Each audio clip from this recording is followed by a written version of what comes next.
diamond ring wearing, kiss stealing, woo, wheeling dealing, limousine riding, jet flying, son of a gun, and I'm having a hard time holding these alligators.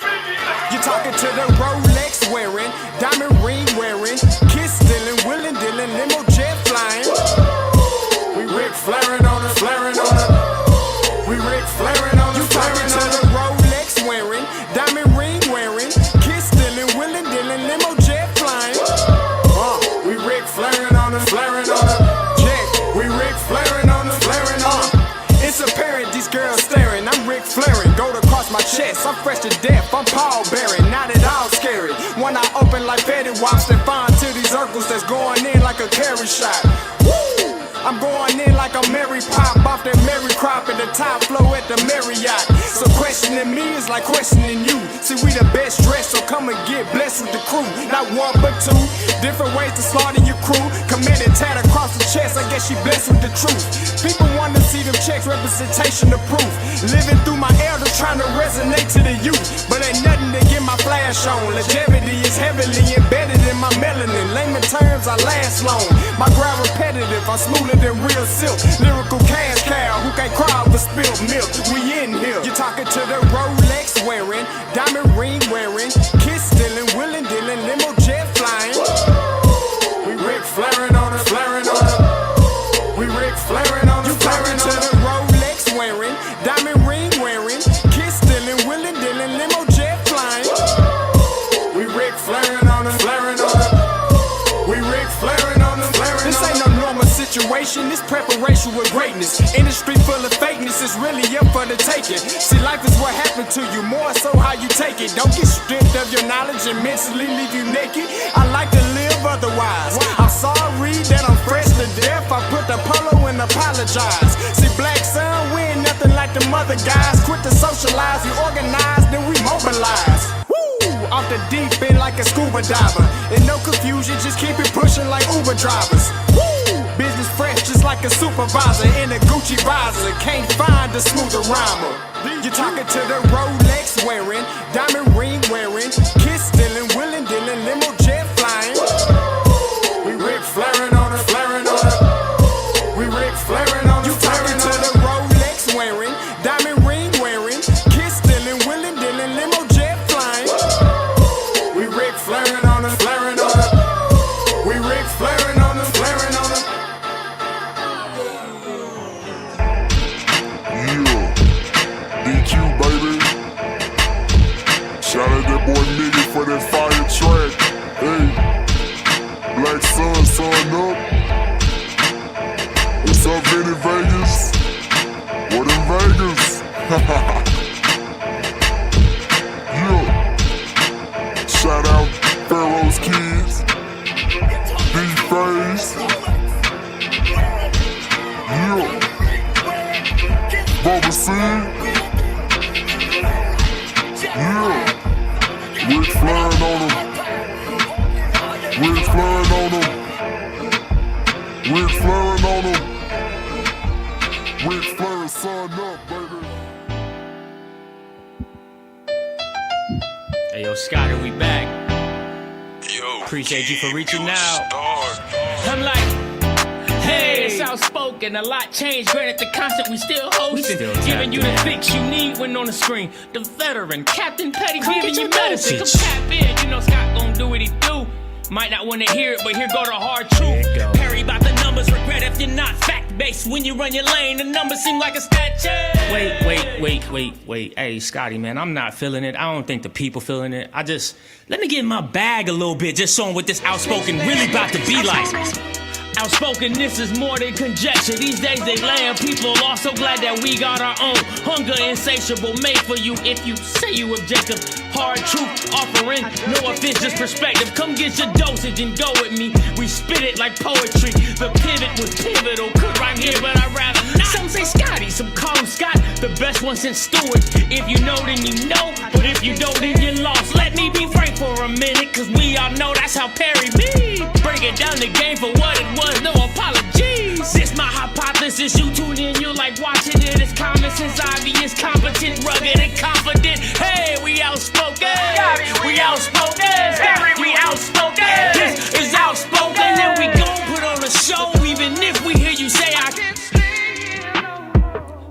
Outspoken. Hey, back. Oh, it's Monday night. I got the white shoes. Got the white shoes. It's Monday night. You already know what you watch. You watch Outspoken with me, your host. And I could not do it. I couldn't have this show. You couldn't be outspoken without my partner, Red Crowd. Please give it up for Mr. Perry White. Hey, it's homecoming, baby. It's homecoming on the bluff. I ain't hard to find. I know they've been looking for me in the chat. I ain't hard to find. I'm right here.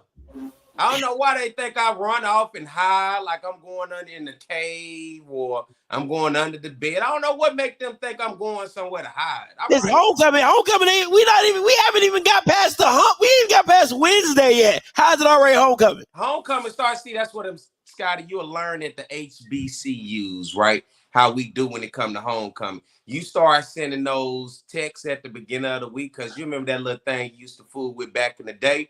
You trying to see if she gonna be out there this weekend. You want to see you gonna be with your husband, you gonna be with your baby daddy, or you gonna be with your new little boo. Whoever you gonna be with, I'm sending a text. I'm trying to see what you on this weekend. You know what I'm saying?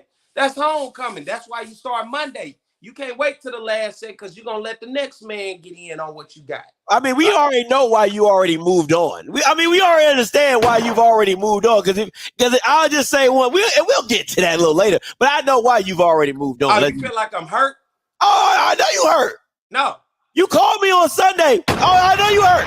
I didn't call you hurt though. We talked on Sunday, and you said you was at church. Come on now, get a true story. Now you didn't hear me hurt in my heart.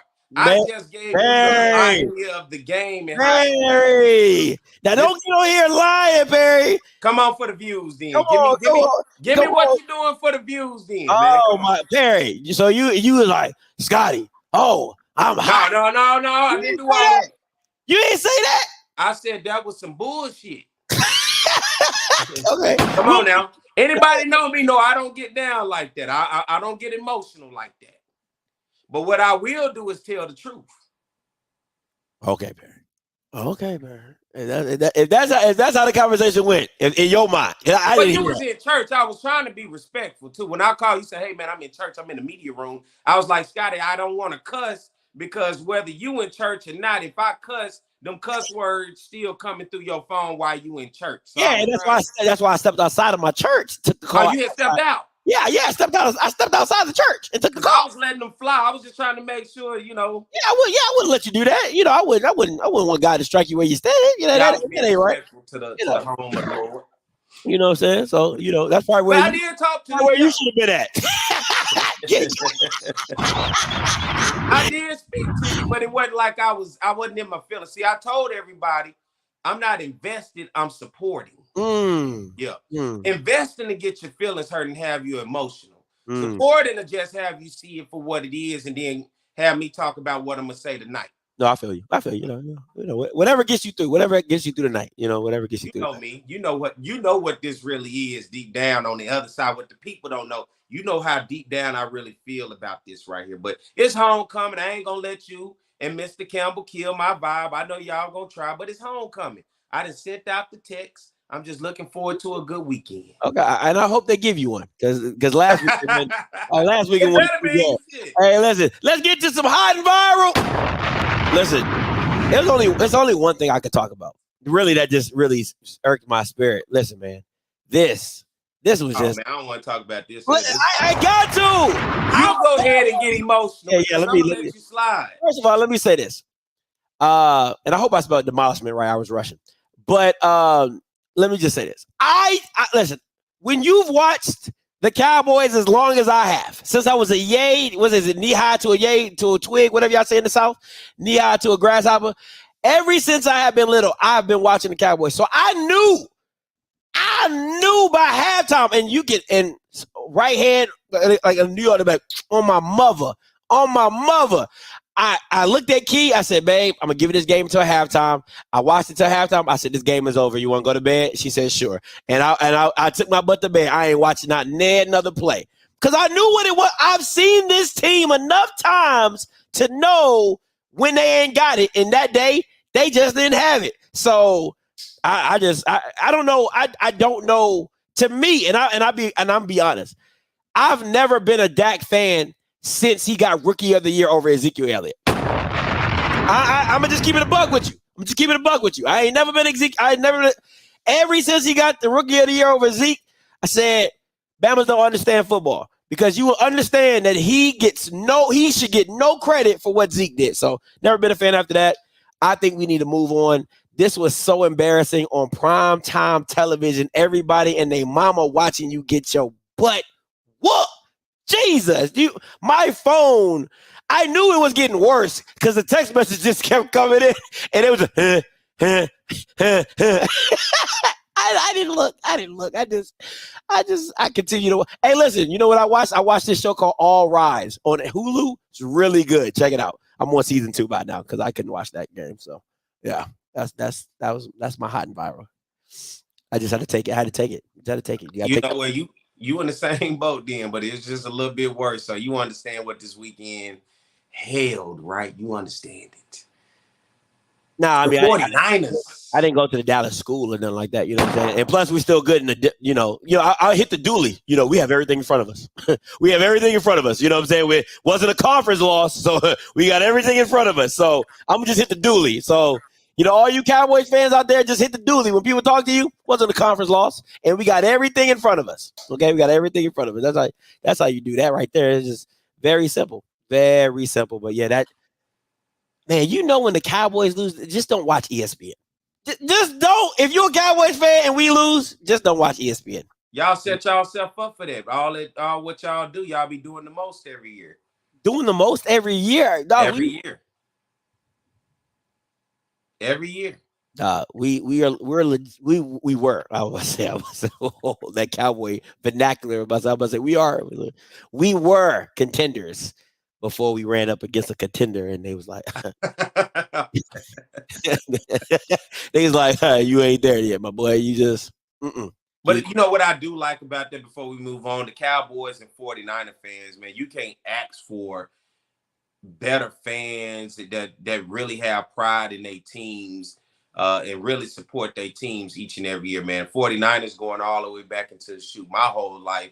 And the Cowboy fans, man, it's just two passionate fan base. I love the energy that they both give and the excitement every year. No matter what happened the previous year, every year the excitement, the goal is Super Bowl. It's nothing less. Nothing less. That's just what it is. Like you don't hear our fans, our administration, our students, we brag different. You guys don't follow social media probably as far as getting the chat boards and all that stuff. But our people talk big talk. All right? Because they know we can back it up. We can back it up in the classroom, we can back it up socially, and we're gonna back it up on the football field. Oh, came in early today.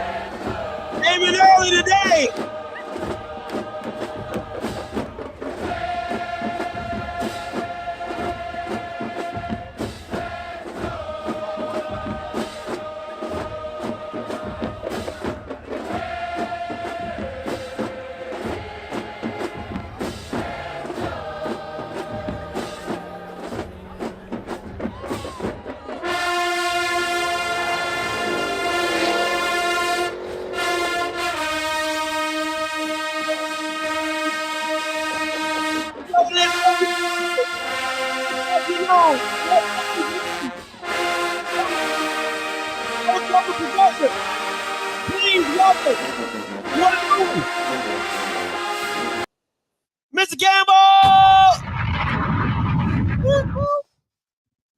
Mr. Campbell! Oh, okay. Oh, he said he don't like that intro. He said he got to do something different. Can you explain to people what a second line is like? Easiest and quickest way I could say, just like a moving party or a moving concert. They get to feel like at that time they don't have any worries. They can just let go. Leave on the house! Yes, sir! Come on!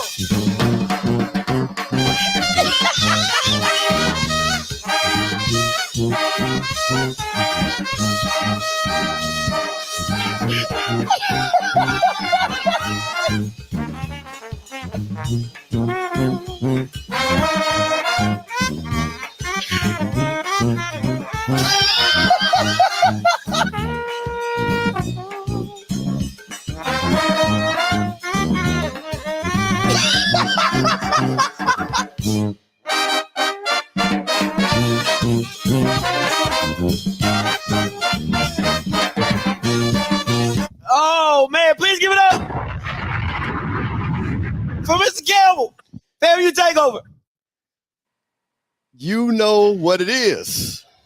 Is you finished or is you done? Not only am I not finished, not only am I not done, we just getting started. Perry, we just getting started. I'd like to welcome you all to the Rattler Roundup, starring Scotty and my special guest, Perry White. There's going to be a lot of things that happen tonight, and I want everybody to pay attention. We got some breaking news that we're going to be doing. Of course, there was, Scotty, they had that national alert a couple of days ago. Yeah. I literally got a national alert Saturday night because literally it was a mass casualty event that we're going to talk about because we were really concerned. Perry, I was concerned about you. I called Scotty. Unfortunately, I could not get down to Southern because I had a previous engagement that I could not miss.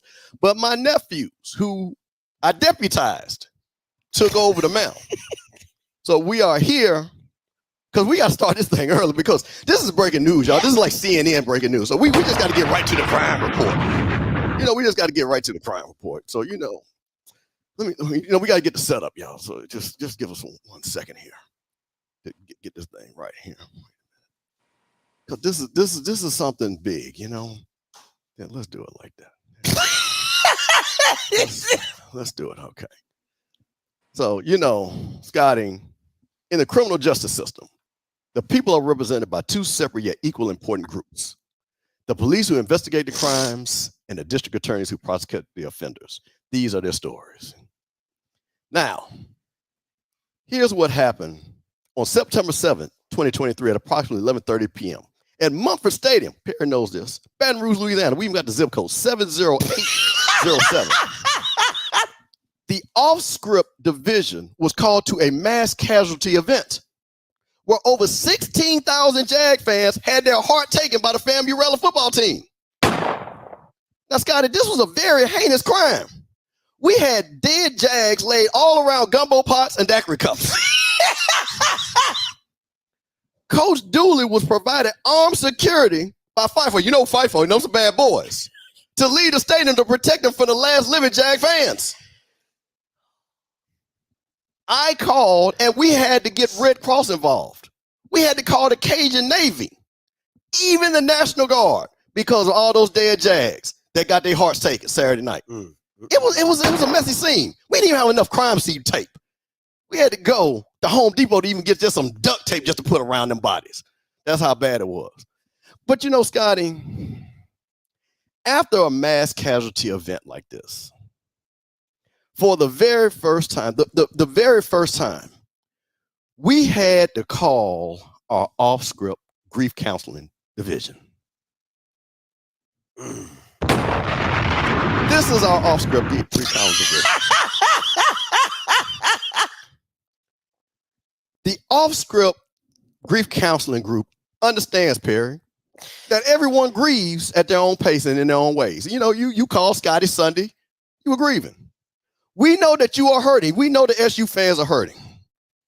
But with our compassionate support, it is possible to transfer their sorrow into strength because tomorrow will come. Yeah. And understanding and calmness and move forward in your life. Now, Scotty, here's the thing. I have many jobs. Many. I'm a bishop, head of CSI. I just picked up credit counseling for Mike. But y'all did not know, fam, you had an outstanding psychology department. So I also am a grief counselor. So here's the thing. In my training from Florida A&M University, #1 public HBCU, Perry, I just want you to know there are 5 stages of grief. Scott, did you know there were 5 stages of grief? I heard about it. Okay, you heard about it? Yeah, I heard about it. So here's the thing. We saw this in real time. Last week, right? What did Perry do? All he talked about what FAMU didn't do. FAMU hadn't won this hand. I kept talking about the game. This game right here. You know what? That's the first stage of grief. That's called denial. See, Perry was in denial. He wasn't going to talk about the game.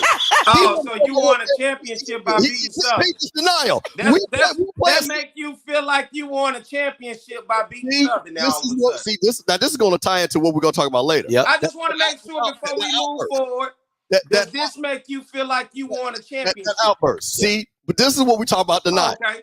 You don't want to answer the question. I just want to make sure. This is Perry. our Does counseling this make session. you feel like you This want is our to counseling session. because you beat Southern? Let the off-script grief counseling center do his work. All right. Now, see what he tried to do. The next step, Scotty, is bargaining. See, he just tried to bargain with me. Let's change it up. Let's talk It this. ain't bargaining. You See, that's what he just tried to do. said what I said the He is, last time. he is You proof. still don't got no championship He to is go proof. for it. Is it his anger? So then there's a third step, and that's depression. See, he was depressed after the game. What did he say? Damn depressed. He was depressed. It caught me. But it was these last two.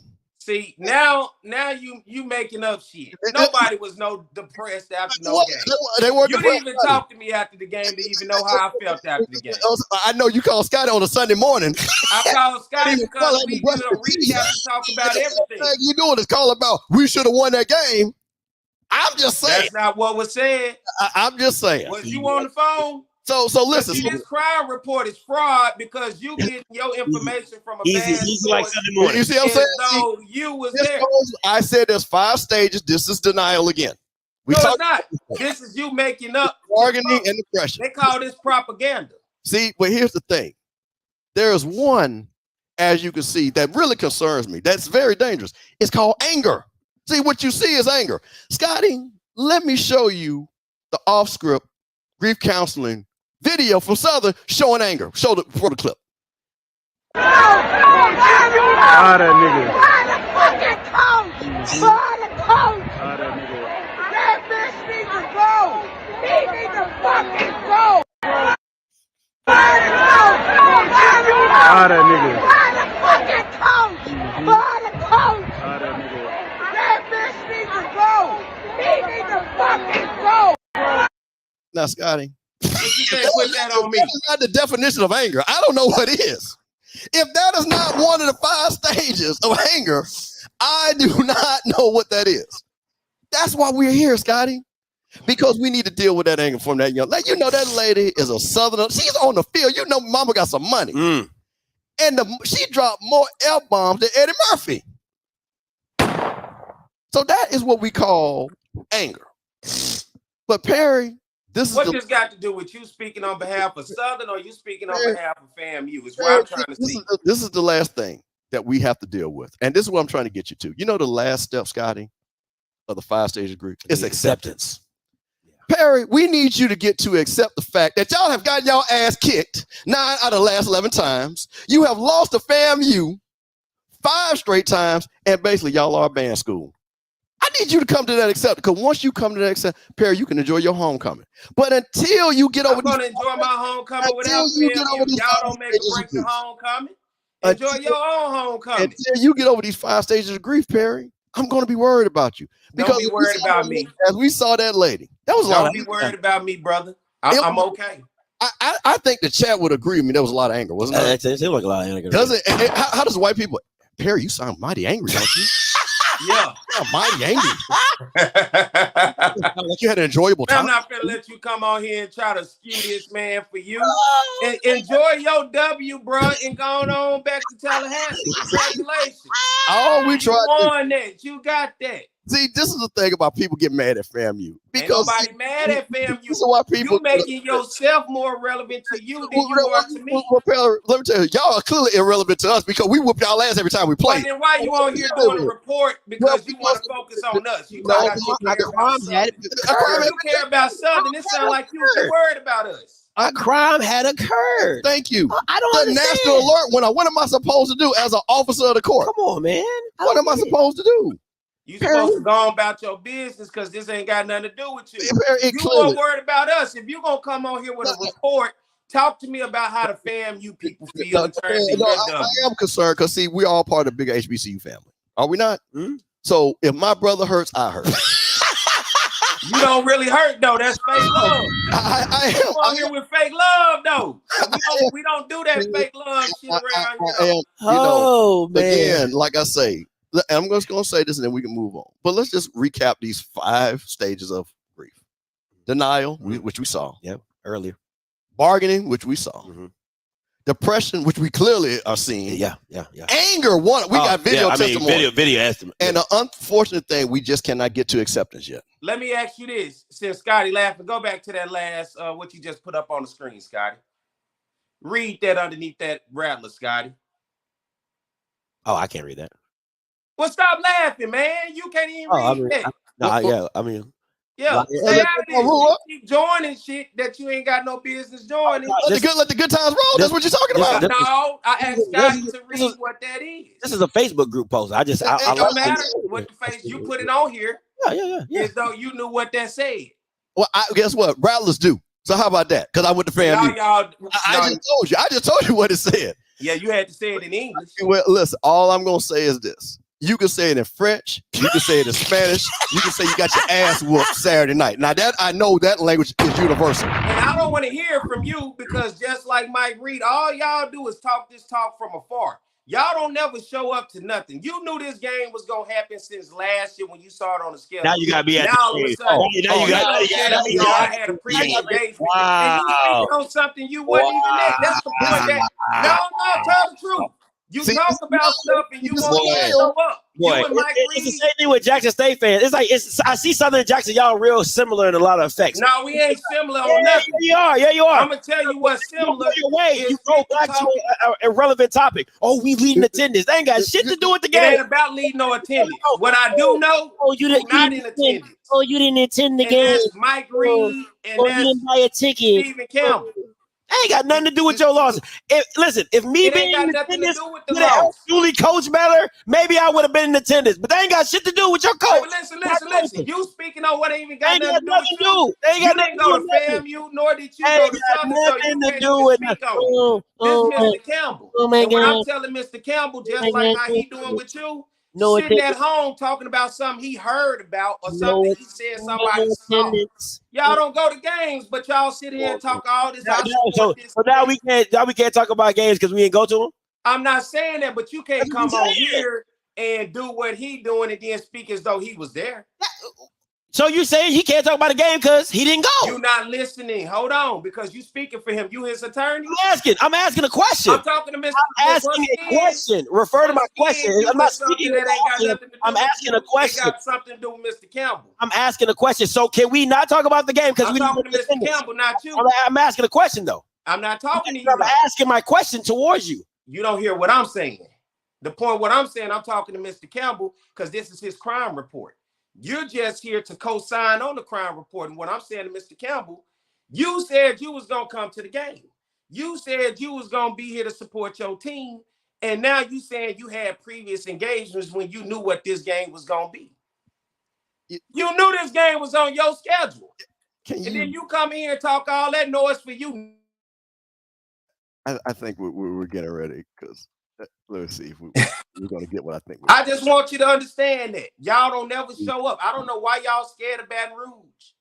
That's what it feel like to me. You talk the noise from afar, and that's the point that I'm getting. Y'all like to talk noise from afar. You can talk the noise, but come to Baton Rouge and talk it. I'll pull up to Tallahassee, but y'all don't come to BR. Scotty, this ain't got nothing to do with you. I know that's the point. You doing your head all like I know you ain't talking to my boy like that. But they like to talk from afar, and then they come on here and do all that. This is the thing I'm going to say. 1-800, I need help. It ain't got nothing to do with I need help. Because as we're seeing right here, we are showing these 5 stages of grief. And they hitting hard, too. And we understand the pain. Boy, they hitting hard, too. We understand the pain. So this was the thing. And Tedrin, you owe me $150. So make sure you send that. This guy right here. That guy who owes me $150. So yes, let me tell y'all this. I was supposed to go to the game. And I was going. But see, Scotty, the bishop had to lay hands. All y'all like to do is talk noise from afar. That's all I'm saying. Y'all don't be really about what y'all be talking about. Well, listen. Wait a minute. Perry, listen. I've been going to more Southern games. I don't care about what you did in the past, man. So listen. All I'm going to say is all I know is Perry, all he did was constantly talking about, I'm not there. Twitter fingers. That's what you got. I'm not. We ain't won anything. But all Twitter fingers tonight. Every time you play Southern, there's a W. Thank you.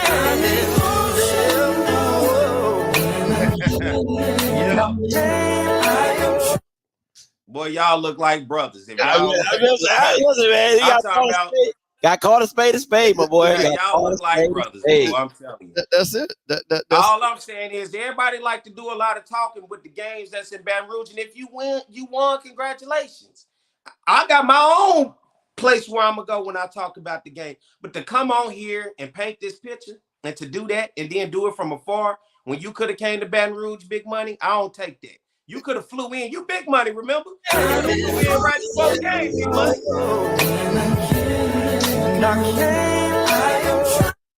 See, this is the reason why everybody.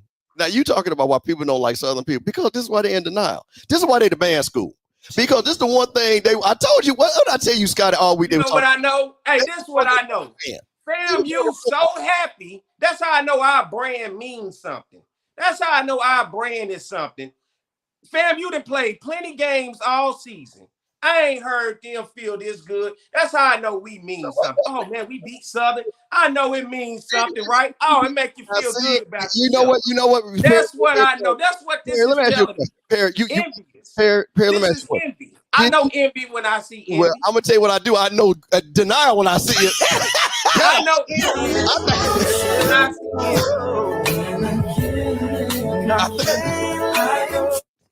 Y'all are envious of us. I know. Y'all like we went to Southern. Oh, we went to Southern. We went to Southern. He said we're envious of that. Yeah, y'all like you watched the Ole Miss LSU game. Y'all would have rushed the field in Bragg Stadium. You would have felt so good. We beat Southern. We gonna rush the field. I know. That's you SU people that we're LSU. But Scott, listen, we're not gonna bog this thing down. But this is the reason why we had to have it. This is why we had to have it. See, we thought that we were just going to, I told you, Scott, we were going to need more. What did I tell you what happened when a mass casualty happened? Didn't I not tell you we needed grief counseling? This is a perfect example why. Lord have mercy. That ain't no damn grief counseling. We just see through the bullshit that you talking. There's a difference between grieving and a difference between seeing through the bullshit. And CL said, wait, hold on. What did CL said? Nothing that what I'm talking about has anything. We're going to get to that. We haven't gotten to that yet. We haven't got to the game breakdown. Don't trust me, because there's a lot they talk about while we whoop Southern's ass. So we ain't got to worry about that. We got a whole lot to talk about that. Got stats and all that. So we're good with that. So, Scotty, with that being said, that is not only our crime report, but that is our off-script grief counseling report. Thank you, Mr. Campbell. Appreciate that. Let's get to this Week 6 game recaps. All right, let's go. That was the weakest crime report you ever did, Mr. Campbell. Stephen Campbell, you ain't even Mr. Campbell tonight. You just Steven. That was the weakest crime report you ever did, Steven. Just Steven. Oh, man. Okay, listen, just doing a quick recap. Got some games. You see right there, our picks. You already know Southern lost. A&M Grambling lost for me. For the MEAC, Elon lost for me. SECU won. And Hampton lost. And the rest of my swept in the Cousins pick. So, overall, we both went 8-3, 30-24, 34-20. That's where we at right now. Moving on. All right, hold on, go back to that. Because people be acting like we don't be knowing what we talking about in the chat when we be picking games, bro. That's not bad at all. That's no slouch. That's no. And plus, I gotta make some risky picks because I gotta get my picks back. So I can't mimic Perry's picks because don't do me no. Yeah, you can, bro. If you feel like they gonna win, they gonna win. You know, it don't do me no favors. You know what I'm saying? I just want people to see in the chat when they be talking all that. Oh, y'all don't know, man. Come on, do better than that, then. Yeah, 8-3. That's not bad. That's not bad at all. I'll definitely take that any day of the week. And Tedrin's asking for your Cash App in the chat. So. Okay. All right, let's get into it. Bethune to Alabama State. Listen, you talking about a game that was almost given away. This is the definition of it. Close to that, I know a lot of people seen that Miami game where they gave that game back to Georgia Tech. This was on the borderline of doing the same thing. Alabama State has the ball. They're trying to eat the clock up. Demetrius Davis rolls out to the left, throws a pick in his own 25. But Bethune-Cookman, with a minute and 40 seconds left, Bethune-Cookman couldn't get it in the end zone. Tough loss. Listen, it wasn't worth putting nobody's name up there. When your team only gets a total of 100 yards, ain't too much special about that. But once again, that bad man, Keyshawn Johnson, 6 receptions, 99 yards. What you got, P? Man, I look at this ball game. Bama State struggled on third downs, going 2 of 12 on third down, man. That's a tough day for any team. 312 yards, 204 in the air, 108 on the ground. But you look at Bethune-Cookman, they gave a hard-fought game, 5 of 15 on third downs, 198 yards total offense. Wasn't in the air, 75 total passing yards in the air, 123 on the ground. But what Bethune-Cookman did well in this game, did not force any turnovers. Their quarterback, Walter Simmons III, 13 of 22 for 75 yards, a touchdown. But he then also had 17 carries on the ground for 50 yards. But like you talked about, and at the same time, Damon Stewart had 8 of 13 for 150 yards and a touchdown. But Demetrius Davis had at least 100 yards of total offense in this ball game. 6 of 9 for 54 yards, no touchdown, but that interception you just talked about was crucial. But he also was able to do some things with his legs, 11 carries for 50 yards on the ground. Bama State finding a way to get it done at home, coming at home. And you can't help but just tip your hat. It was ugly. It was ugly, man, but they got it done. Man, I think the worst part about this game for me was actually the post-game presser right after the game. Not the official one, but unofficial, where HBCU Go interviewed Coach Eddie Robinson. This Bama had the nerve to do a full press game conference with all his teeth showing. He's smiling. I'm like, bro, you was this losing. We won homecoming. Come on, man. Full teeth in attendance. Like, bro, like, come on, what are we doing? Talking about something. Yeah, we no, you was this close to losing, probably getting fired. Next up, Dale State versus Central Connecticut.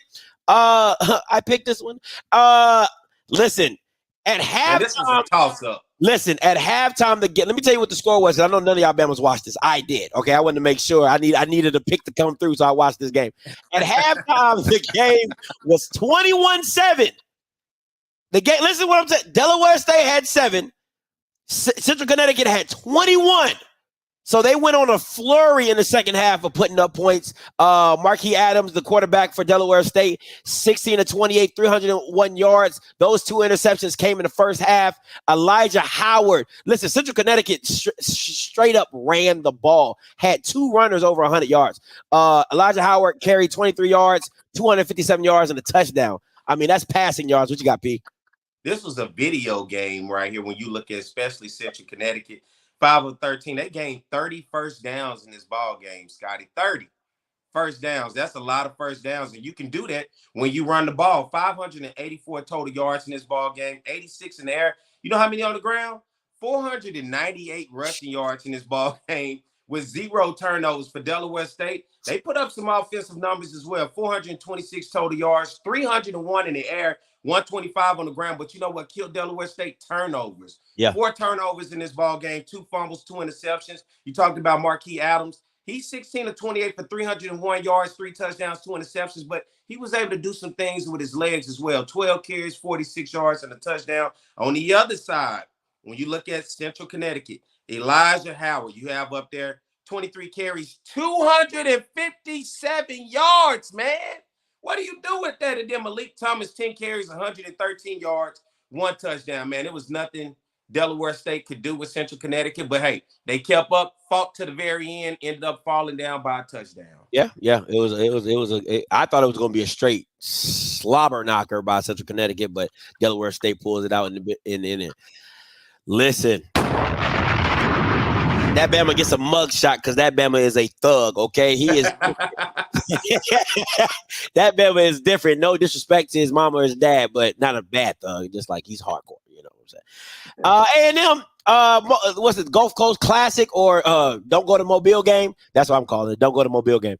JSU wins 45-30. Xavier Langford comes in the 4th drive after Quincy Casey pretty much does what Quincy Casey does against Jackson State, turn the ball over. Xavier Langford goes 21 of 36, 265 and 2 touchdowns, 2 NITs. Irv Mulligan, 23 carries, 115 yards, but pretty much was the running game of Jackson State really manhandled this game. It was all Jackson State early and often. Jackson State do what Jackson State do, especially when it's against Alabama A&M, and that's beat the Bulldogs. 5 of 17 on 30 downs, 406 total yards, 202 in the air, 204 on the ground. 0 turnovers in this ball game for Jackson State. And I know we talked about Jason Brown before and what he's been able to do, but Jason Brown acquired 14 of 26 for 202 yards, 3 touchdowns. On the other side for A&M, 6 of 13 on third downs. Modest day, 384 total yards, 277 passing, 107 on the ground. Just like that previous game. You know what killed A&M in this ball game, Scotty? 4 turnovers. 3 interceptions, a fumble. You look at Xavier Langford coming in 21 of 36, 265 yards, passing the ball, 2 touchdowns, 2 interceptions. He also used his legs a little bit in this game. 10 carries, 42 yards, 2 touchdowns. And then Cameron Young, man, 8 receptions for 110 yards and a touchdown for A&M. But on the other side, you talking about Irv Mulligan. If he's not following his show, somebody go tag him, call him and tell him, man, come on this show because he got a fan from me. Irv Mulligan is a just absolute dog, and you see it week in and week out. 23 carries, 115 yards. I like Irv Mulligan. For me, when you talk about a running back, and I saw it from that first game against South Carolina State, and I don't have no problem letting you know, if there's a baller, he's a baller, and I love when he runs because he's physical. He's a hard-nosed runner, and you got to come ready to play. What the old school say, you better come with your lunch pail when you got to go up and line up against Irv Mulligan, man. Listen, I'm going to just say this, man. I'm not picking Maynard again in a big game. It ain't happening. If that team has a winning record, I'm not picking A&M over them anymore. I'm not doing it. I don't care if it's Quincy Casey. I don't care if it's Xavier.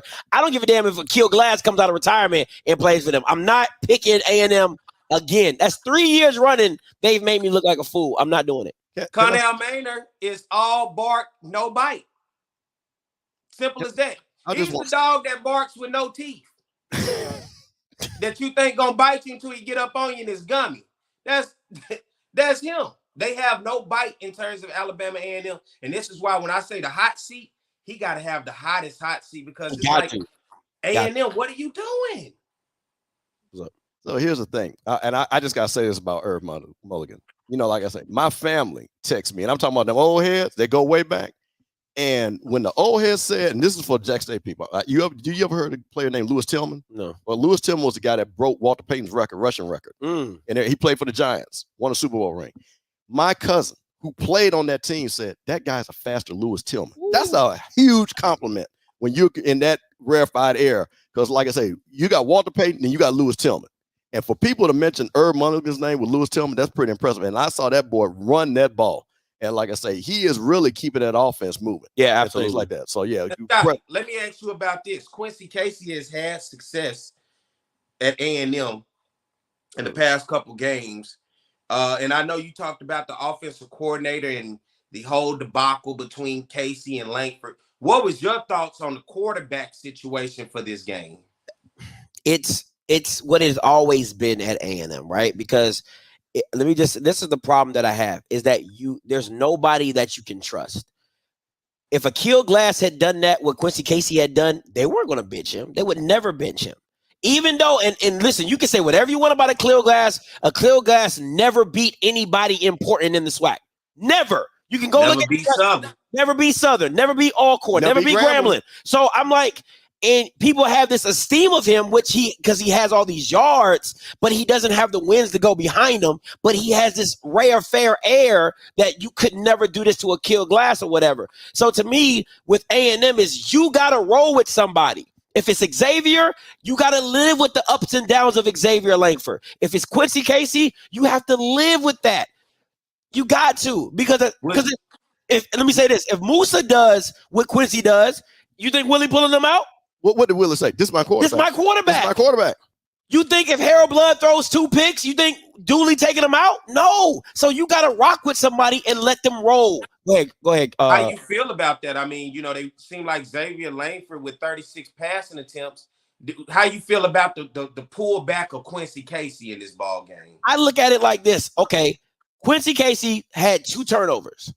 Xavier Langford had 2 turnovers. So what you get what I get it. Like people get, and I'll say, like, watching it, like Xavier Langford run the offense, you're like, okay, it works. But he had, if the reason you're pulling Quincy Casey out, and I'm not taking up for any guy, I'm just saying it, I'm really speaking objectively from an outside point of view. I'm just saying, at some point in time, you have to make a decision and then just roll with it. Unless that guy gets hurt, You are my guy, and I'm just going to roll with you because no quarterback can feel comfortable in a situation like that. That's why the Damon Stewart and Demetrius Davis thing is not going to work because as soon as one person gets comfortable, then you got to switch them out. As soon as one person gets comfortable, and you never let them fight through adversity. You never let them show their resolve of what they can really do underneath of it. You know what I'm saying? So I don't have no I didn't have a problem with him pulling Quincy because it just looked like him and Jackson State just ain't that he just can't. It's something about that team he just can't get right. So I don't have a problem with it, but sooner or later you have to pick a quarterback and ride with that guy no matter what. And I think that's going to be the detriment of A&M because you don't got no guy. You just whatever. You look at A&M before we move on, and you look at Connell Maynard. Where do you go, and how do you start evaluating his performance right now, job performance wise? Listen, man. This is my issue. If you got 3 quarterbacks on staff, DT is a former quarterback. Coach Mai is a former quarterback. Connell Maynard is a former quarterback. And your quarterbacks look like ass. That is a problem. They don't look prepared. I don't know what you want to say. Like, they don't look prepared. You have Quincy Casey, and I'll tell you straight up, as fluke as that interception was, because you missed behind the receiver. The dude was open. Kean Hambrick had one on the route. You straight up missed, but it bounced off somebody's head, went straight up in the air, and gets a pick. The worst part is the first one, I'm like, The second one was just flat out dumb, right? And I've said it over and over about Quincy. He has horrible pocket awareness. Horrible. Because if you're sitting back there padding, at some point in time, you either got to throw that thing away, make a decision, or do something with the ball. You're not athletic enough to just sit back there and then try to roll out late. You're not that guy. So you have to play as a white quarterback and just say, I got a clock in my head and the ball has to come out. It's just that simple. You know what I'm saying? Xavier can do that because he's 6'2", 220, 240, and he can run somebody over. It's just dumb stuff, man. It's just dumb stuff to me. So at the end of the day, I told the A&M fans last week, they're nothing more than a glorified Division II school. As long as Connell Maynard is at the helm, I mean, you're blowing out the D2 schools, but when you actually go against a Division I opponent, this is what you're getting. I don't know the last time they beat a team with a winning record. I'm being so serious. And that's the thing. Like I'm gonna say this. I'm gonna move on. I'm sorry. My thing is this: people get mad at Willie for not winning the big game, but I'd rather have a coach that gets me to the door. Same thing with Dawson Odoms. I'd rather have a coach that gets me to the door and I just can't kick it in than me in the back of the room and I can't even see the door from where I'm at. I can't live with a coach that doesn't even give me a chance to go see the door, to get me excited about maybe this is our year to kick it in. For A&M is literally Magic City Classic. That's it. That's their Super Bowl. That's it. And that, to me, I'm not paying you $300,000 to win a Magic City Classic. I'm not doing that. let me tell you something the coach said, a professional coach said when I was out. He said, if the coach is known more for talking than coaching, he ain't a good coach. And Connell Maynard is known for barking. No biting. No biting. So when you are getting to that level where people are known about your antics and not what you're doing and coaching and improving your team, that is the first sign of you about to be out the door. Crazy. All right, let's move on, man, because A&M ain't worth the conversation. He really pissed me off, bro. I swear to God. Tennessee State, Kennesaw. Listen, this was a great game. And I remember I was like, man, Perry switched his pick at the last minute. Thank God. I was like, because you would have went 9-2 if you would have kept Tennessee State, so you would have been rolling on that one. Drayden Ellis had a good game, but I believe it's John Grant. I saw Jay Grant, so I just thought it was John, if I remember. Jordan Grant. Jordan, okay. 18 carries, 105 yards, 2 touchdowns, and Benefield, running back for Kennesaw, 18 carries, 101 yards. Very good game. Came down to the last drive for Kennesaw. And Tennessee State stopped them and things like that. What you got, Perry? Kennesaw State traditionally, since they've been FCS football, has been a really good program. This year, I'm not sure exactly what's going on with them, but they're not looking like the Kennesaw State, especially running the ball that we've seen in the past in terms of this program and being a formidable FCS opponent. Tennessee State goes on the road and get it done. 6 of 17 on third down, 295 yards in this ball game with total offense, 175 in the air, 120 on the ground. Another stat that I've been impressed with this week when I'm talking about teams around the conference and around HBCU, 0 turnovers. Have you noticed that in a couple games we've been talking, teams not turning the ball over? When you do that, you give yourself an opportunity to win games, especially like this against opponents that traditionally will have success against you. Against Kennesaw State, for them, 5 of 16 on third down. They outgained Tennessee State barely with 301 total yards, 144 in the air, 157 on the ground. They had an interception. Draylon Ellis, 15 of 31, 159 yards, 1 touchdown. And you talked about Jordan Grant, 18 carries, 105 yards, 2 touchdowns on the other side. Jonathan Murphy, 12 of 29, 144 yards, an interception, but he had 2 rushing touchdowns in this ball game. And Michael Benefield, 18 carries, 101. 18 carries, 101 yards. Shout out to Eddie George in Tennessee State getting it done. This was a crucial and a big win, if you ask me, for Tennessee State moving forward and starting to see the wheels on the bus turn in the right direction for them. Absolutely. I am so sorry, guys. I was trying to double check my work. All this. I 27 to 20. 27-20 was the score. 27-20. I apologize. Tennessee State, huge win. I apologize for missing out on the score. Let's give Tennessee State a round of applause. I know they often say we may not talk about them much, and we've been waiting on one of those games to finally get there. And that was one of those games to help Tennessee State, I think, to finally get there. Man, I listen. I love what Tennessee's and listen. You can't get mad at how Eddie George has built it. He's built it like a regular schmegular old school program. No hype behind him other than his name.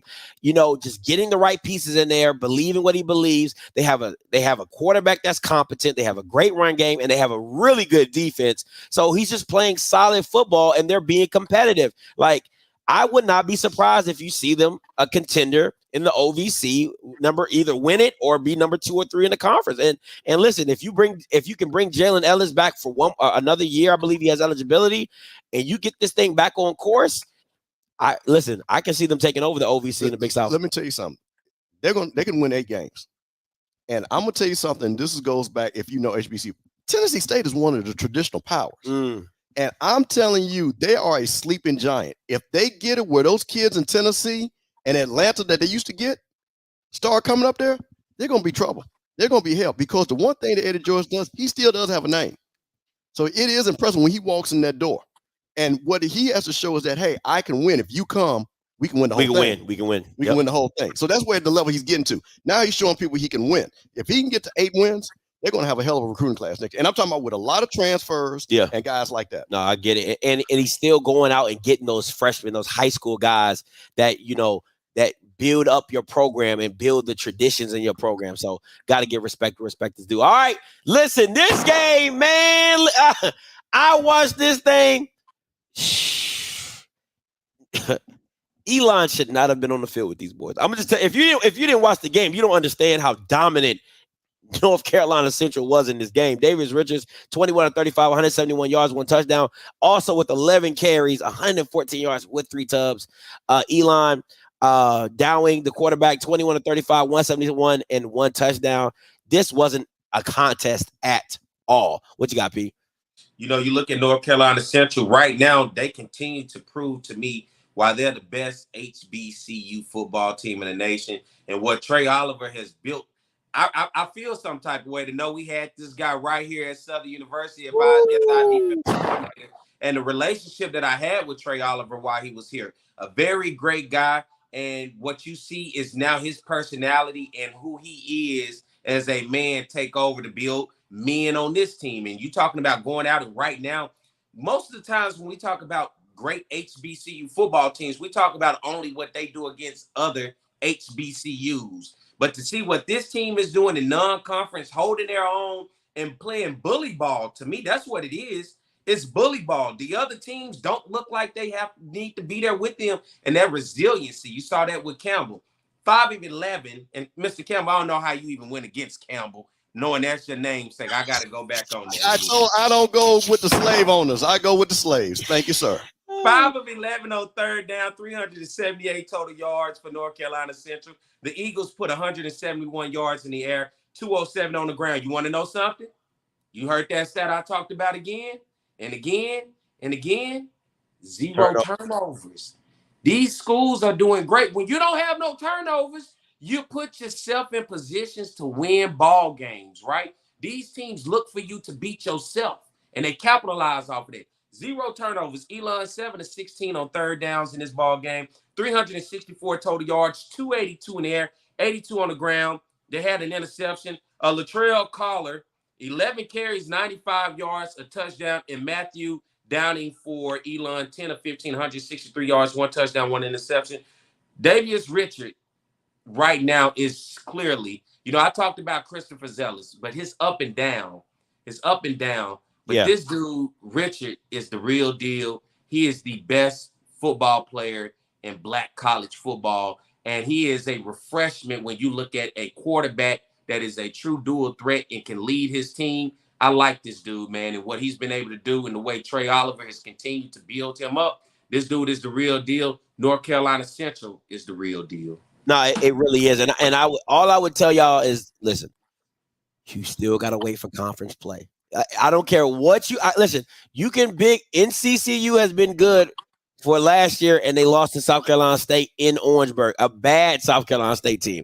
I'm not saying that they don't deserve all the hype that's behind them, because they do. And they have been winning at an absorbent amount of rate, and they've been beating all type of FCS opponents. There's CAA, OVC, it don't matter. You step up in the nest, you're gonna lose. But all I would tell y'all is this.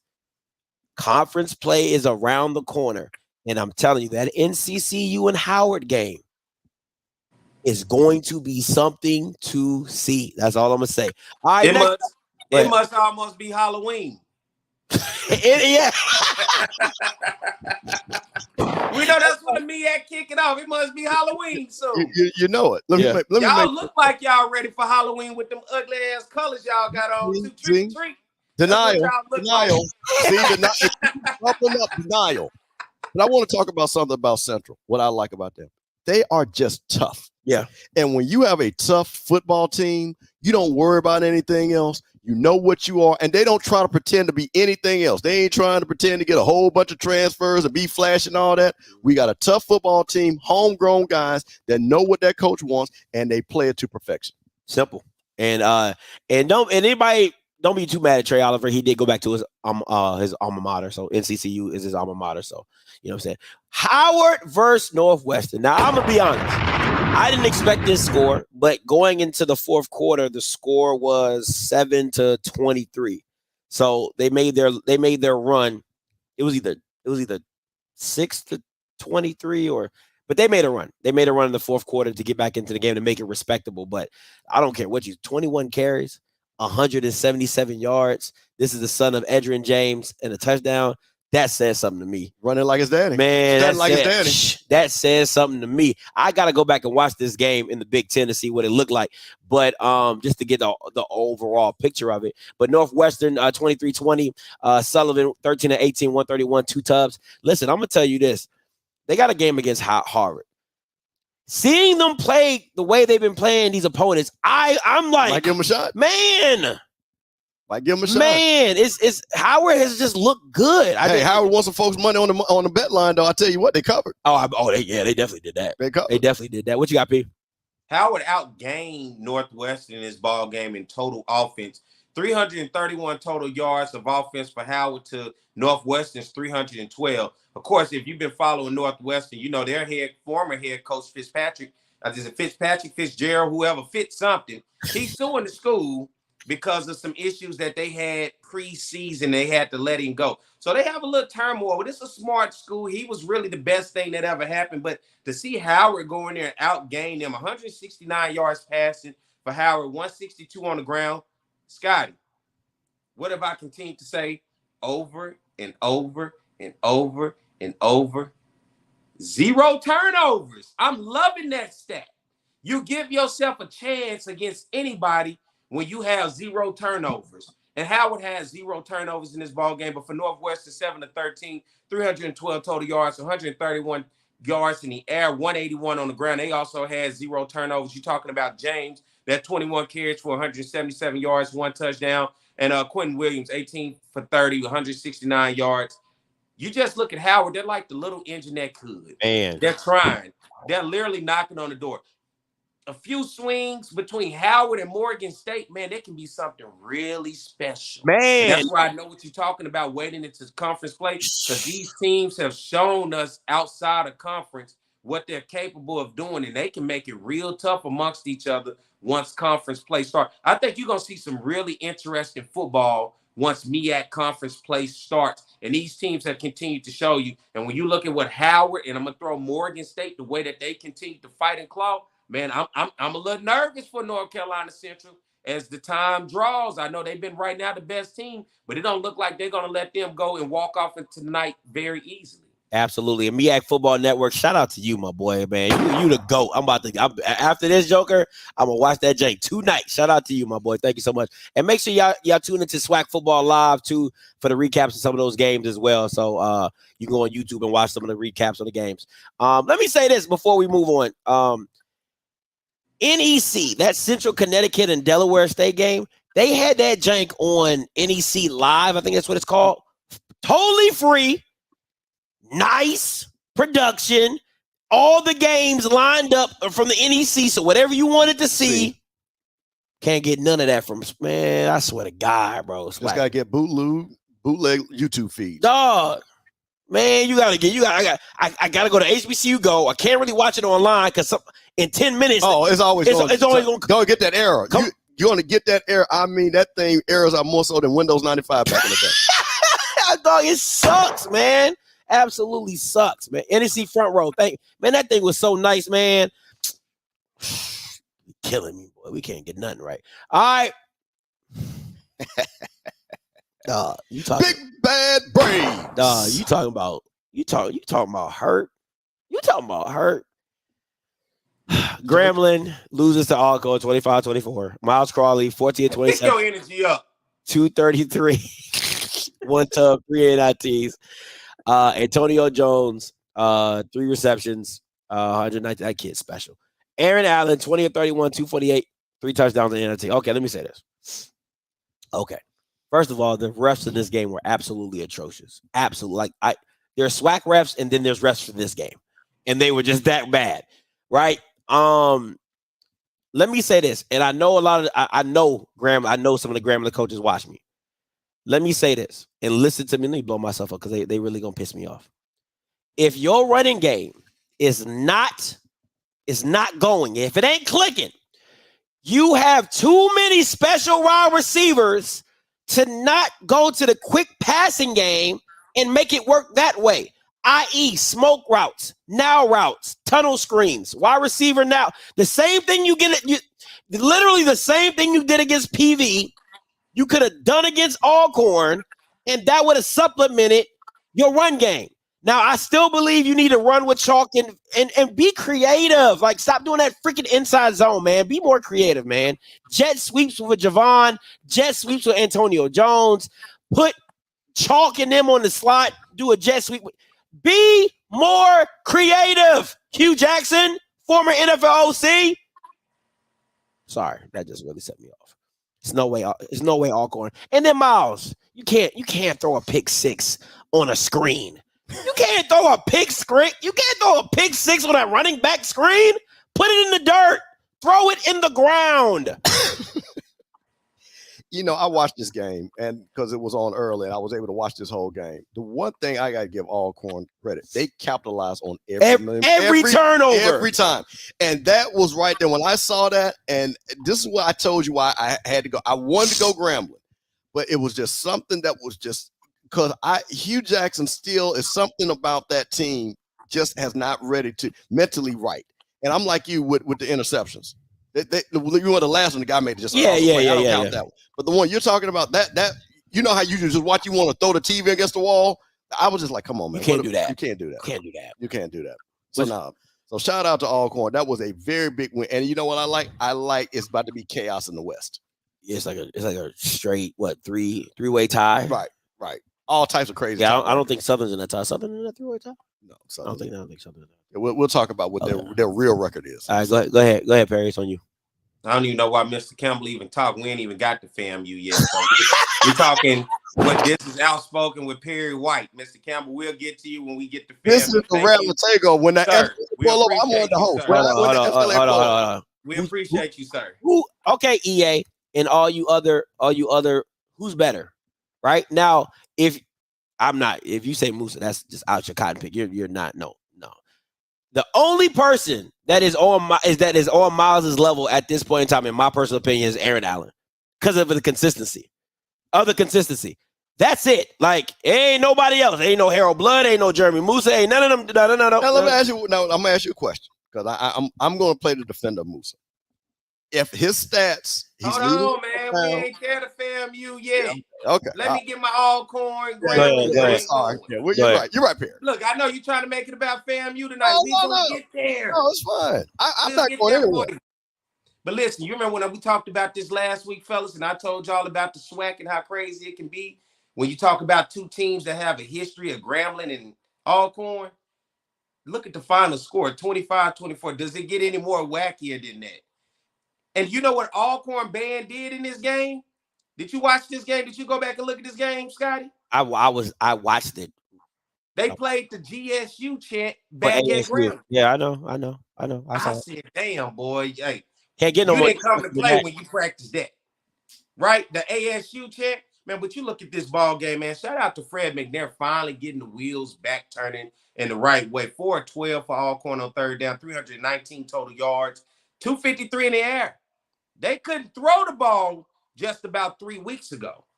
And now you see what they're doing. But you know why I still feel like Alcorn hadn't quite reached their stride? They haven't quite figured out the run game yet. Only 66 total yards rushing. When this team can run and throw, Alcorn can be deadly. They really can, but they got to be able to run the ball. 3 turnovers in this ball game, 2 fumbles and interception for Grambling. 7-16, 293 total, 233 in the air, 60. Both teams struggled on the ground. 60 yards for Grambling on the ground, 3 interceptions, man. Tavares Griffin, 6 receptions, 48 yards, 2 touchdowns to help go along with Aaron Allen. AA run, as they say. You remember AA run? Yeah, AA run. Yeah, I know what you're about. To go along for the Braves, man. But you talked about that. Antonio Jones, 3 receptions, 118 yards. But you know what he was missing? Getting into the end zone. You got to have an end zone type of day when you put up those type of numbers. And he didn't quite get there. But this is the SWAC. These are the games I tell you got to pay attention to. And it don't matter what the team was doing coming in here. I know Grambling was on a 3-game winning streak at the top of the SWAC West. That don't matter when you start to get into these type of matchups. Throw that out the window. It's going to be some football being played. And Alcorn showed you we put on our pants just like they do. We don't care about all of that. Yeah, and you thought Mounds probably finally have a game of struggle in which he's been very efficient this year, but he struggled in this one, a true road game for them. You remember I talked about that as well with 3 interceptions that hurt him. No, okay. So the last interception, I really didn't care. That's just trying to make a play, whatever. Like 5 seconds left or whatever.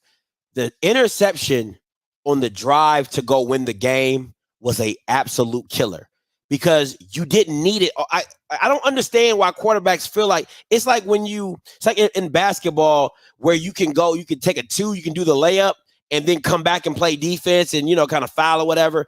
He wanted to go for the gusto for no reason. You didn't need it all at one play. You know what I'm saying? And that's what got him caught up is trying to get it all in one play where you could have just methodically moved the ball and got in field goal range and kick a damn field goal. You know what I'm saying? So that one right there, that to me, that was the outside of the pick 6 for the screen. That was the worst one because it just that didn't need to be thrown. You know what I'm saying? So that is what it is. But all right, Hampton Campbell. Once again, I was right. Christopher, listen, I know what you see here. It comes down to Christopher Zealous, and he's just too erratic with the ball. That is that, and it's going to get Hampton caught up in situations because of that.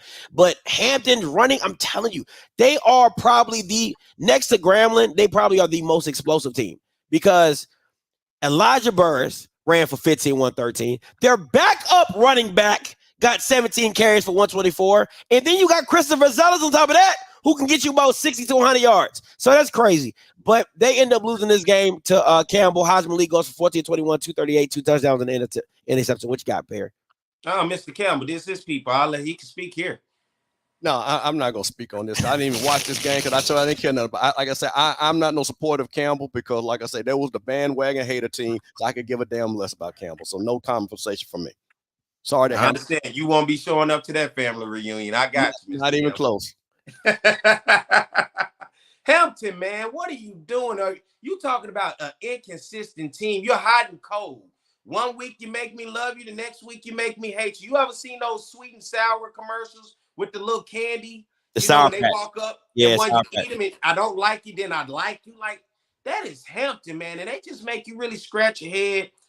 8 of 13 in this ball game on third downs, 391 total yards, 147 in the air, 244 on the ground. Man, they can run the ball. They can run the ball. They can run the ball. They special. But it's Christopher Zealous with the ball in his hand, and you don't give yourself an opportunity to win with 2 interceptions in this ball game. You look for Campbell, 7 of 14, had the rebound out of a tough, emotional game the week before against North Carolina Central, 440 total yards in this ball game. Very balanced for Campbell, 238 in the air, 202 on the ground. They also had an interception, but you go back and you talk about Christopher Zealous, 14 of 28, 147 yards passing, 2 touchdowns, 2 interceptions, 8 carries for 34 yards in this game. And then you look at Butts and Birds, both those guys together getting over 100 yards with about the same amount of carries. But you look at Malik Williams for Campbell. He's been pretty just this right here for them. Yeah. Everything that they need. 14 of 21, 238 yards, 2 touchdowns, an interception. And then Chaney Fitzgerald, 4 receptions, 107 yards for Campbell. This was just one of those hard-fought games that Hampton ultimately fell on the back end. Christopher Zealous, I really like him. And last week I said he's my favorite player, but it's the turnovers that Christopher Zealous that's really keeping him from being exceptional. And it's what's cost them in games that they should have in the win column simply by what he's able to do to help the other team. No, absolutely. It's tough. It's tough if you're a Hampton fan or alum because you know your team is special. They got it. You know what I'm saying? Offensively, they got it, but you got to live with the ups and downs of Christopher Zealous. Let me say this before I get up out of here. I don't know who's calling plays for Alcorn, but that Bama needs his kudos. I don't know if it's Elliot Rodden. I don't know who it is. I really don't. I don't know who it is. I don't know if it's still Elliot or whomever, because I saw somebody in the chat say they got a new OC. I don't know who it is, but they need their kudos. As much as y'all was, if it's Elliot, as much as slack as y'all was giving Elliot, you got to give that man his kudos because he is calling a masterful game. I'm talking about bunch formations. I'm talking about having Nico and Jarvion on the field at the same time. You're seeing multiple formations that are creative and they're playing towards their strength. So whoever's calling the plays is doing a thing. That's all I'm gonna say. So they said it's not. They said it was Phillips. Well, you don't let Phillips go. All right. Last ones before we get up out of here. Listen, this should be super easy. Listen. If I'm an NCAT fan, just go ahead and get ready for basketball. Easy. Just go ahead and get ready for basketball. Or even track season. Track season, yeah. Just get ready for track. Just go. Because this ain't y'all year. Okay. This ain't y'all year. So just get ahead and get ready for basketball. Perry gonna say some names. I ain't feel they was worthy. If you only can get a total of 172 yards, that ain't worthy to talk about. Connor Watkins, 16-23, 289 yards and 3 touchdowns. And then Valley, we just gonna roll this all together. Tarjarian Williams, I guess this is their guy going for it. I didn't see multiple quarterbacks. 18-31, 227, the touchdown. Trayvon Connolly, 14-21, 238, 2 tubs. And listen, Trayvon gonna give you 1 pick. If he ain't gonna do nothing else, he gonna throw touchdowns. But he at least gonna give you 1 pick. That's just automatic. I think he's throwing a pick every game. So that's just his thing. But go ahead. I got nothing for you. A&T couldn't even get 100 yards passing in this game. But I will say in terms of the growth of Trayvon Connolly, his numbers this year in the passing game, considering what it was last year, I will say watching him, you've seen him progress better as a passer. I know he's been known as a runner in the past, and they struggled last year because of what he couldn't do with his arm. But now to see him slowly but surely, as you see, getting better as a passer, I will give him kudos. And shout out to Trayvon Connolly for getting better. Yeah. So let me see. They said, I'm telling, man, I don't know. I get my stats from ESPN. Let me see, because I don't like this. Let me see. Swag scores. I gotta double check because people say What's the problem? They say he didn't throw a pick, so I'm just double checking.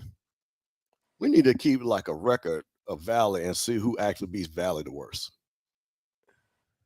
But this is crazy. Everybody just saying, let's get 30. Yeah.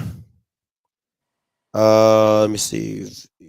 I want to know. Oh, yeah, you're right. Nope, 2 picks. I mean, 2 touchdowns, no picks. Yep. No picks. No picks. All right.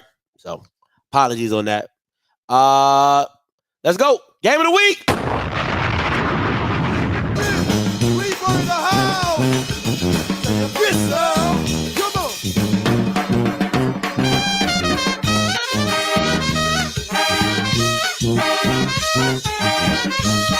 All right, 26-19. Since I didn't go to the game, I won't talk about it. No, let the guy that go to the game go first. Yeah. You know, go ahead. Let him talk. Yeah, go ahead, P. It's on you. Scotty, you need to stay the hell up out of this. I'm just saying, I didn't get to go, so I'm gonna just slide on out. And hey, this y'all. There you go. No, come on back. I'm just saying. You gotta be a moderator because people want to see you. Now you stay right. Y'all full of shit. Y'all. Let me go get me some dinner. I'm gonna go get some dinner. I'll come back. Go ahead. Okay, I'll break it down, man, and then we'll get to the real of this game. And I think a lot happened in this game, both for Willie Simmons as well as Coach Dooley. When you look at these ball clubs, FAMU found a way to get it done. 26-19, 6 of 15 on third down, 392 total yards of offense, 325 in the air. Struggled running the ball, 67 yards on the ground. But you know what? Something that caught my attention in this game: the penalties. 10 penalties for the length of the field for 100 yards in this ball game on FAMU. A little bit, but you find that in a physical game, in a game on a road, sometimes those type of things happen. 1 interception in this ball game for FAMU. For Southern, they struggled on third downs, 2 of 11 on third downs in this ball game. 315 total yards, 190 in the air, 125 on the ground. A fumble in this ball game. Harold Blood, 11 of 19, 190 yards. 1 touchdown. Chandler Whitfield with that one big play going up the field. That was probably the biggest play of the season for Southern when you talk about an explosive play to help get the offense on the board. 4 receptions, 88 yards, and a touchdown. Jeremy Musa, 53 passing attempts in this ball game. That might be the most so far in the conference this year. 31 of 53, 325 yards passing, 2 touchdowns. A guy I was telling everybody to watch out for was Marcus Riley. And that's a name I kept hearing over the speakers over and over, Marcus Riley. 7 receptions, 97 yards. And then the tight end, Kamari Young, 6 receptions, 68 yards. I thought FAMU was masterful the way that they used him and when they needed him. I love seeing them drawn up. And I'm looking at Southern. Why aren't we using him? Why aren't we using the tight end? Because when they needed to pick up a first down, you know who they went to? Kamari Young. Went to their tight end. Yep. And the biggest thing about this game, there were issues on both sides. And the biggest thing we talked about last week, what I felt about FAMU, special teams. And special teams came to play. They did not disappoint. They blocked 2 extra points for Southern when Southern scored that first one, 6-0. They blocked that second one and then returned it before the half to make it 12-9. That was crucial in the ball game in terms of keeping this score at what I call one of those wacky scores, 12-9. But then you saw a muff punt for Southern that was in crucial time of the game and the territory that was in that FAMU was able to get. But then at the same time, FAMU muffed the punt, but they were able to fall on it and get it back. Jalen Campbell, deep down, late in the fourth quarter, had an opportunity with the ball to get right in his hand. He gets that interception. I think you may see a different ball game, but he did not get it. FAMU was able to get into the end zone. And I think most importantly, we can't skip over this game except talking about that 2-minute drive for Southern late in the fourth quarter, getting the ball back. And I felt like you did, Scotty, and that's why I told you yesterday when you wanted to talk to me, I said, I got one time to talk about this. I don't want to say it and then talk about it again, but when you're an offensive guy, when you're the head coach, and now I'm speaking from the frustration of Southern fans who booed at the game and who probably was watching and wanted to turn it off the same way that you guys were watching it. When you're an offensive guy, you're supposed to be the offensive coordinator and you're the head coach. I suspect a 2-minute drill that should be masterful from you, right? I suspect a 2-minute drill that looks like it should be in a position to put your team to win. And what I saw with that run play with a minute, just help me understand, fellas. And I know because it's FAMU, you love that play. But if you like football, just period, you have to ask yourself, why did you run the ball with one timeout left in the ball game and with under a minute, knowing what's going to happen, and you didn't pick up anything? And what you do on the next play? You hurry up, your old line gets beat, and blood then takes a set, and you have to use a timeout. And you put yourself behind the sticks on third down to have to force a long pass play. Why are we going to the sidelines? What was the thought process? And I know, we heard him in his post game. He said they dropped they did. I don't give a damn, Coach Dooley. That was just bad play calling, and that is one of the issues that I'm going to have with Coach Dooley that we see as fans at Southern. While we had issues last year, he never could admit the quarterback situation last year and continued to make his excuses on the quarterback situation. And now when you see a coach, just admit it was a bad play call. But don't make an excuse because of what you say you saw the defense was giving you. It does not matter. It did not help you in the situation. And what we lack with him is accountability. And fans are sick of it. And we're not dumb. We're not stupid. We know what we're watching. You got to be accountable as a head coach. And if you want people to show up to the games, if you want people to be a part of what we're doing, you got to make fans believe in you, even when you're doing something bad, to let me know, okay, you made a mistake. I can rock with that. But when you look at me in my face and you say what you say, that makes fans check out. And for Southern fans, they checking out. And congratulations to FAMU on the victory, man. That was a hard-fought victory on the road. And I tell you all the time about Willie Simmons, the finesse guy. He needed on the shirt with his picture and say finesse guy. He can get victories, 18-2 in the conference since they've been there. Let's watch it. Oh no, it's not a video. It's just a screenshot of. Oh, you want to see them? Okay. No, I was just showing people who know football that they didn't drop 8, and you can count it yourself. But go ahead. Okay, so this is a couple of things I want to talk about before I get into the fun stuff. This right here, you remember we asked the question, which coach would you trust? That was a big question. Yep. And I told you I would trust Willie Simmons for do. This is an example why I trusted Willie Simmons. And I'm going to tell you something. This was the best game this season that Willie has coached. Because the plays that Willie called, even though Musa didn't execute a few of them, were beautiful. And he realized really quickly that, hey, you know what? We're just not going to be able to run the ball. So let me give Musa throws that I know he can make and let my playmakers make plays. And what you saw in those 2 drives, because first of all, the drive that really got this game, I thought we won this game, was the drive that we scored at the end of the half. That was a big touchdown because we went in the half with momentum, saying that, with all this, no band, we heard that, nobody this, nobody this, and we had not played well because they punched us in the mouth that first drive. You saw the guy from Southern, he was flexing. They thought they were going to run the ball down our throat. But you know what happened? And this is the thing about it. Why are you going to run the ball against the number 1 run defense? You're playing right into our hands. So we don't need 5 people to stop the run. So when he said what he thought he saw, he didn't see it because it's never there for FAMU. FAMU stops the run. So you actually did us a favor. So my thing is, when I sat back and I watched this, and he said, well, we saw some things. That was fool's gold because other than that first drive, they didn't get over 60 yards of rushing. Nope. Okay? So that means we had shut you down consistently running the ball. We had made plays, and this was a game where you had to throw the ball. And here's the thing that my problem with Dooley, because as you can see, guys were going to play off. The passes were there. So you dump, you get 5, 6, run out of bounds, 6, 7, run out of bounds. You throw it down the middle, you get the clock to stop, and then you go. But when you run the ball, a couple of things happen. First of all, everybody got to get up. Guess what I'm doing? I'm laying on you. I'm doing that. Now we got to get right and stuff like that. When you do that, that ran the time out the clock because quiet as kept. They had gotten into a position to at least make a throw into the end zone if they would have had the 30 more seconds that they lost between those 2 plays. The one thing that, like I said, I want to talk about, and Musa was the SWAC player of the week. Musa, like I say, 31 of 53, 325 yards. This is what drives FAMU people crazy because there was a throw that Musa made from the wide hash all the way over on the game-winning drive that was a dime. And people see this and say, why can't you make that throw? But then he turns around on the wheel route to the running back, to Jennings, and he looks like smokes a it. Smokes it. Just crazy. When that would have won the game. Yeah. That wins the game. So the level of inconsistency, but we see the talent. So the thing about it for Musa and Willie saying, hey, you know what? We're not going to be able to run the ball. I'm going to put you in. And Marcus Riley made outstanding plays, breaking tackles, moving the chains. And like Perry said, And I'm really liking what. Hey man, our tight end, that kid is playing. Looking to try to get some swag honors the way he's playing. Yeah, absolutely. You know, so the thing about it is when we came down there, I think FAMU, and this is being super serious, we knew this was going to be the tough game. Southern was prepared. Southern was ready to go. And Southern knew they had to win this game.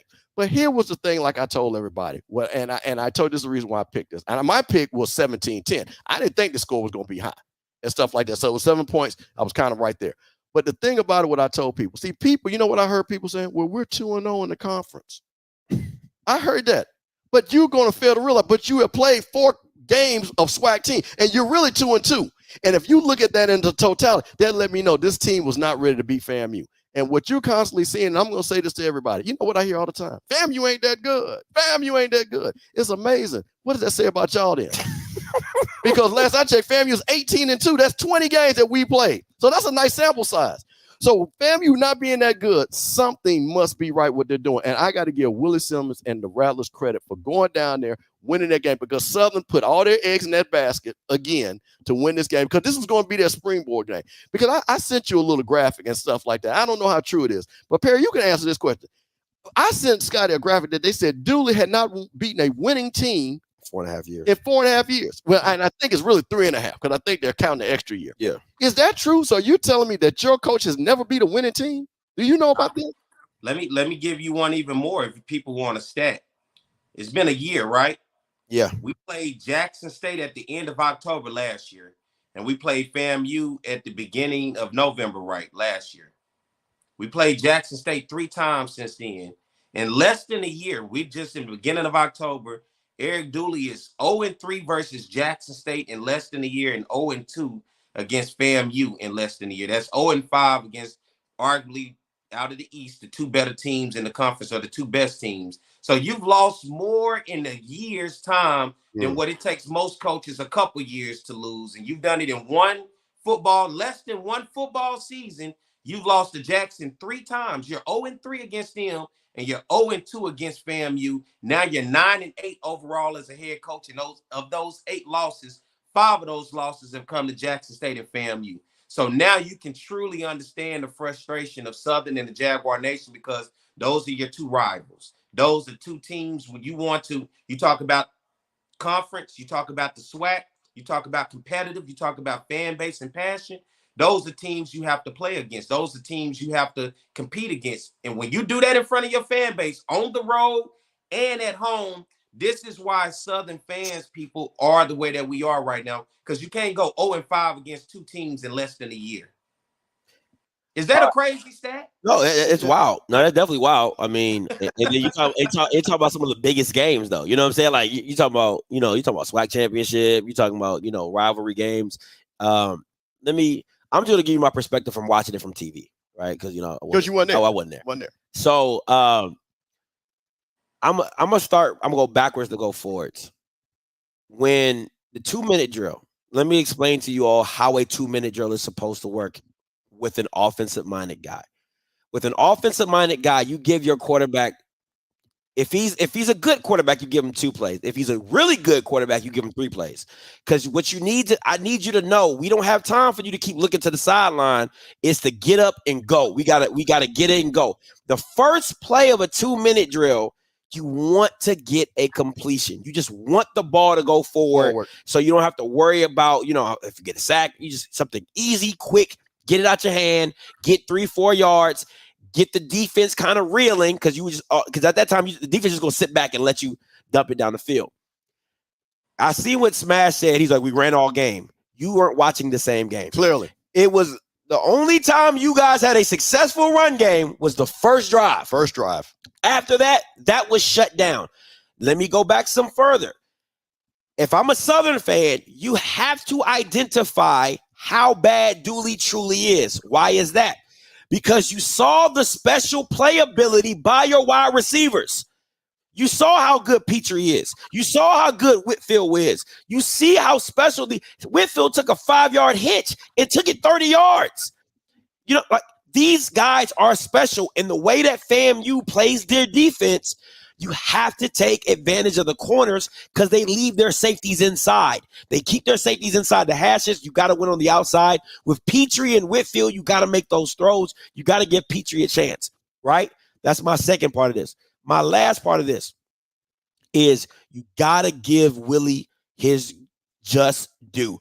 When he had to have it, when all the marbles was on the table, and him and Musa had to put together a drive to go down and get a touchdown, they did it.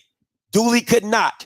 That separates you point blank, period. Because when I needed it, because essentially that was their 2-minute drill. That was it. That was it. They weren't getting the ball back. They weren't going to get it back. And it was going to either go into overtime or Southern was going to kick a field goal and win the game. Right. You got to give credit where credit is due. And I'm going to say this, and if you get a chance, go back and watch the game. What Willie does very well that Dooley does not is Willie does not care about who gets the credit. What he does do, and that's one thing Musa and Willie are pretty good at, they'll spread the ball out to whomever. But what he will do is he will isolate matchups.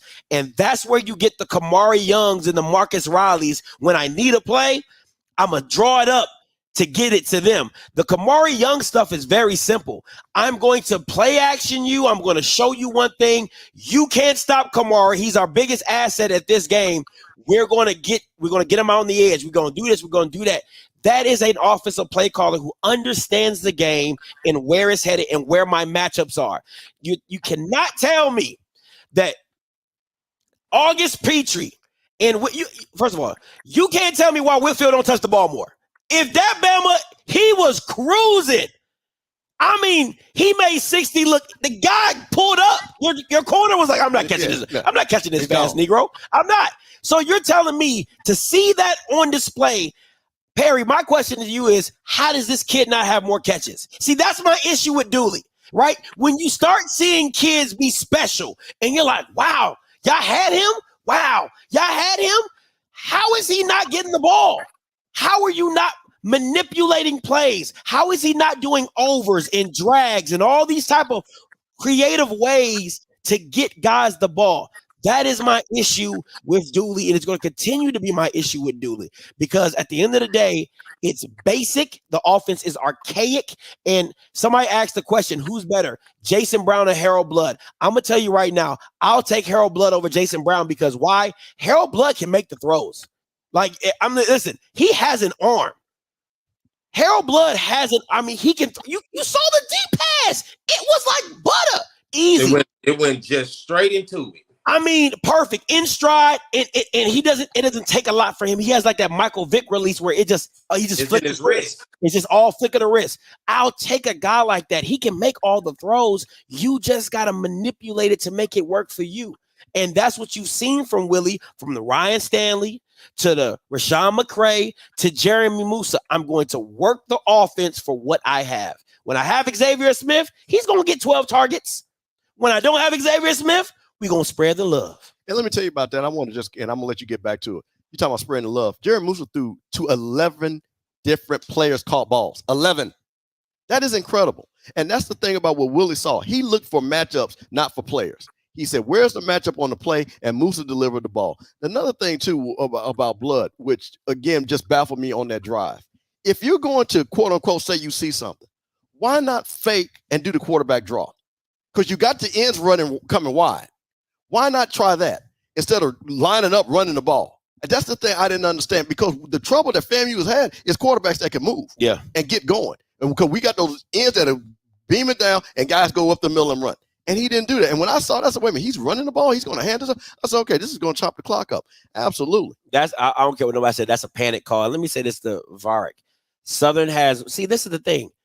I don't give two shits what talent you have if it's not being shown. It doesn't matter. You can have Justin Jefferson, you can have Jamar Chase, you can have Tyreek Hill, but if they're not put in, they are dependent positions. Maybe you don't understand what that means. That means they don't get the chance to show off what they can do unless the quarterback gives them the ball. So it doesn't matter what talent you have if they're not being put in the position to be great.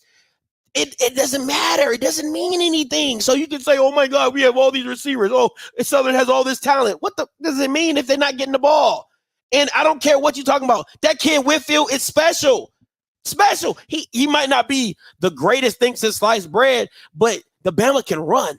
And I saw when I went to college, my coach had a quote in the back wall. He said, if you don't recruit speed, you'll end up catching it. And that's what that Bama is. He's a Jaguar, true Jaguar. That Bama's fast. So listen, man, you call it what you want. You know what? Let me give a shout out to about a consistent player on our deep. Anthony Dunn. Oh, he better than Isaiah Landry. You know that I was going to listen. I'm gonna let you say it. I say, but you know what I like about Anthony Dunn? Because game in and game out, that kid shows up. Yeah. So I'd rather have 1 sack a game than 5 and then 0 in the next 3. That kid and again, he made the sack that ended the game. You sit down, I'm going to pressure you. And the thing about it with that defensive line, General Hunt, big game. General Hunt right there in the middle, stopping it all up. Yeah. He was in every play. So the D-line really started taking that game over. And like I said, and I think once again, and when Dooley, he said, I saw something. What could you have seen when you only had one drive where you were running the ball? That's the thing that baffled me when you said, I saw something. Dropping 8 live. It's like, okay, again, but here's the thing. Correct me if I'm wrong. When you're in prevent defense, doesn't everybody drop 8? Yeah, but you usually show it. You would just show a 3-down lineman. That's the thing about it. It's just crazy when I heard that and stuff. So I'm just like, the FAMU defense, I got to give them credit. The way Musa played, Coach Simmons, like I say, there's a reason Coach Simmons dressed better than Dooley, and clearly coaches better than Dooley. There's no doubt about it. Listen. I don't give 2 shits. Like, I don't, what are you're making Dooley look worse. Like, I don't get what you guys get on here and try to bloviate about what you have on your team. It makes Dooley look worse. That's like if Mr. Campbell came here and was like, yo, we got 2 5-stars that ain't even seen the field. And they've been losing. I'm like, what does that even mean? You lost to Alabama State. And you had the 7 or 8 fast receivers. You lost to scrub-ass teams. And you're supposed to have all this talent. It don't make sense. And even Perry said it. Oh, maybe next week we'll score a little bit more points. Last week was this. Maybe next week we'll get to 22. We went 17, 19. I'm not counting you, APB. That don't count. I'm skipping that. You know what I'm saying? So 19, maybe we'll get 24. What does that say when you have all this talent? It don't make no sense. Stop it. Just stop it. Just take y'all L, walk y'all ass home, and tell Dooley to get his shit together. Simple. Very simple. Is that how I sound when I was talking about the next week in the point? Is that how I sound? He was like, maybe I said, I know he's not imitating me like that. Come on, man.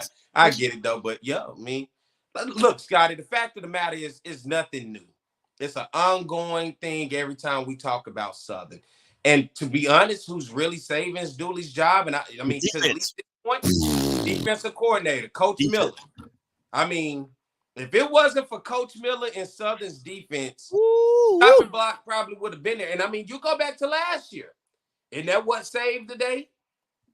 Oh, yeah. Classic? Yeah, you're right. It was the defense. Scoring points, putting us in positions to keep that season alive.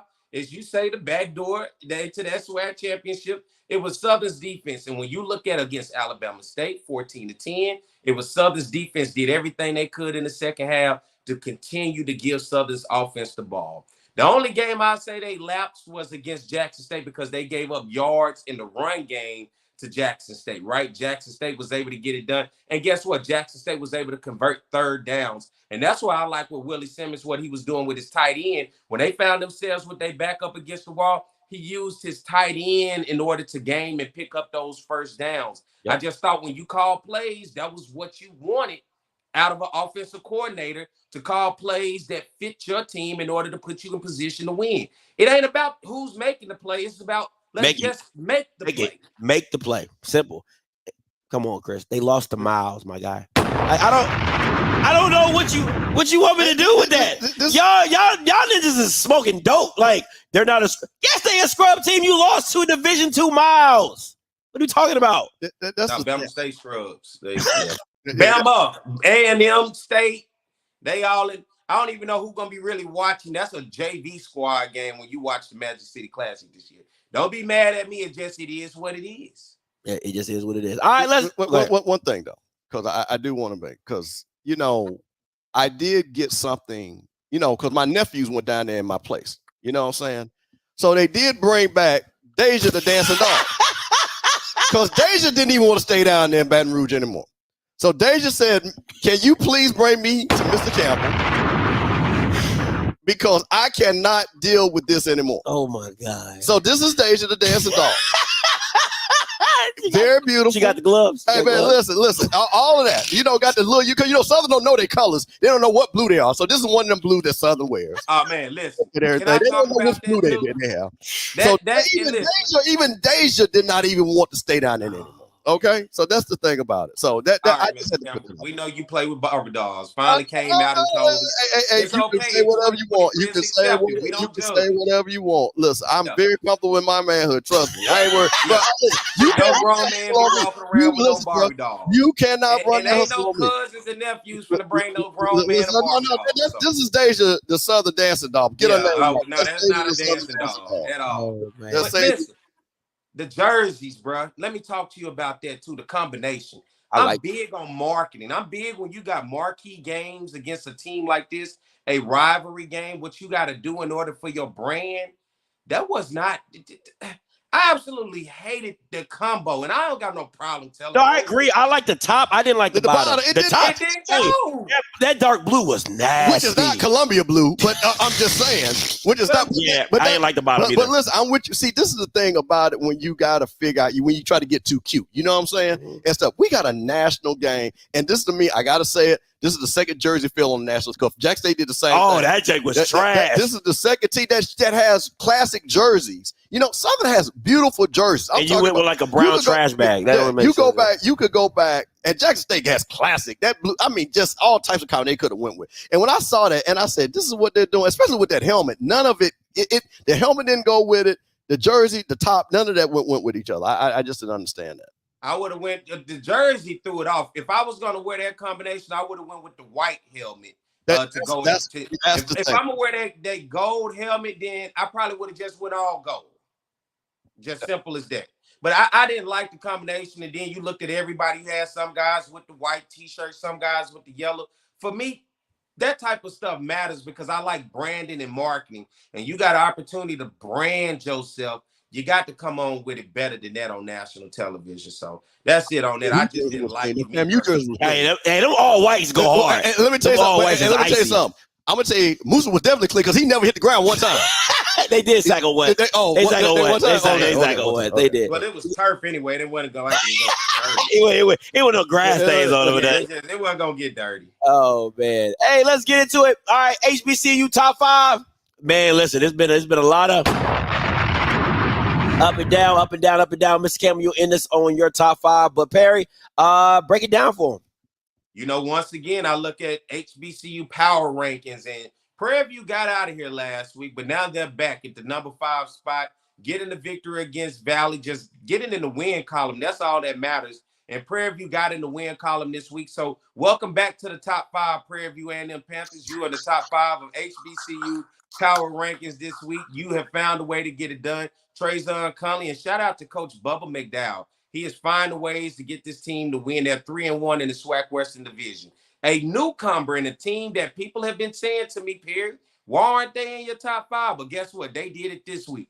Eddie George in Tennessee State. They have finally cracked the top 5. And you know why? You go on the road and you get a victory against Kennesaw State. You got a victory against Gardner-Webb. You got a victory against UAPB. You got losses to UT Martin and to Notre Dame. But guess what?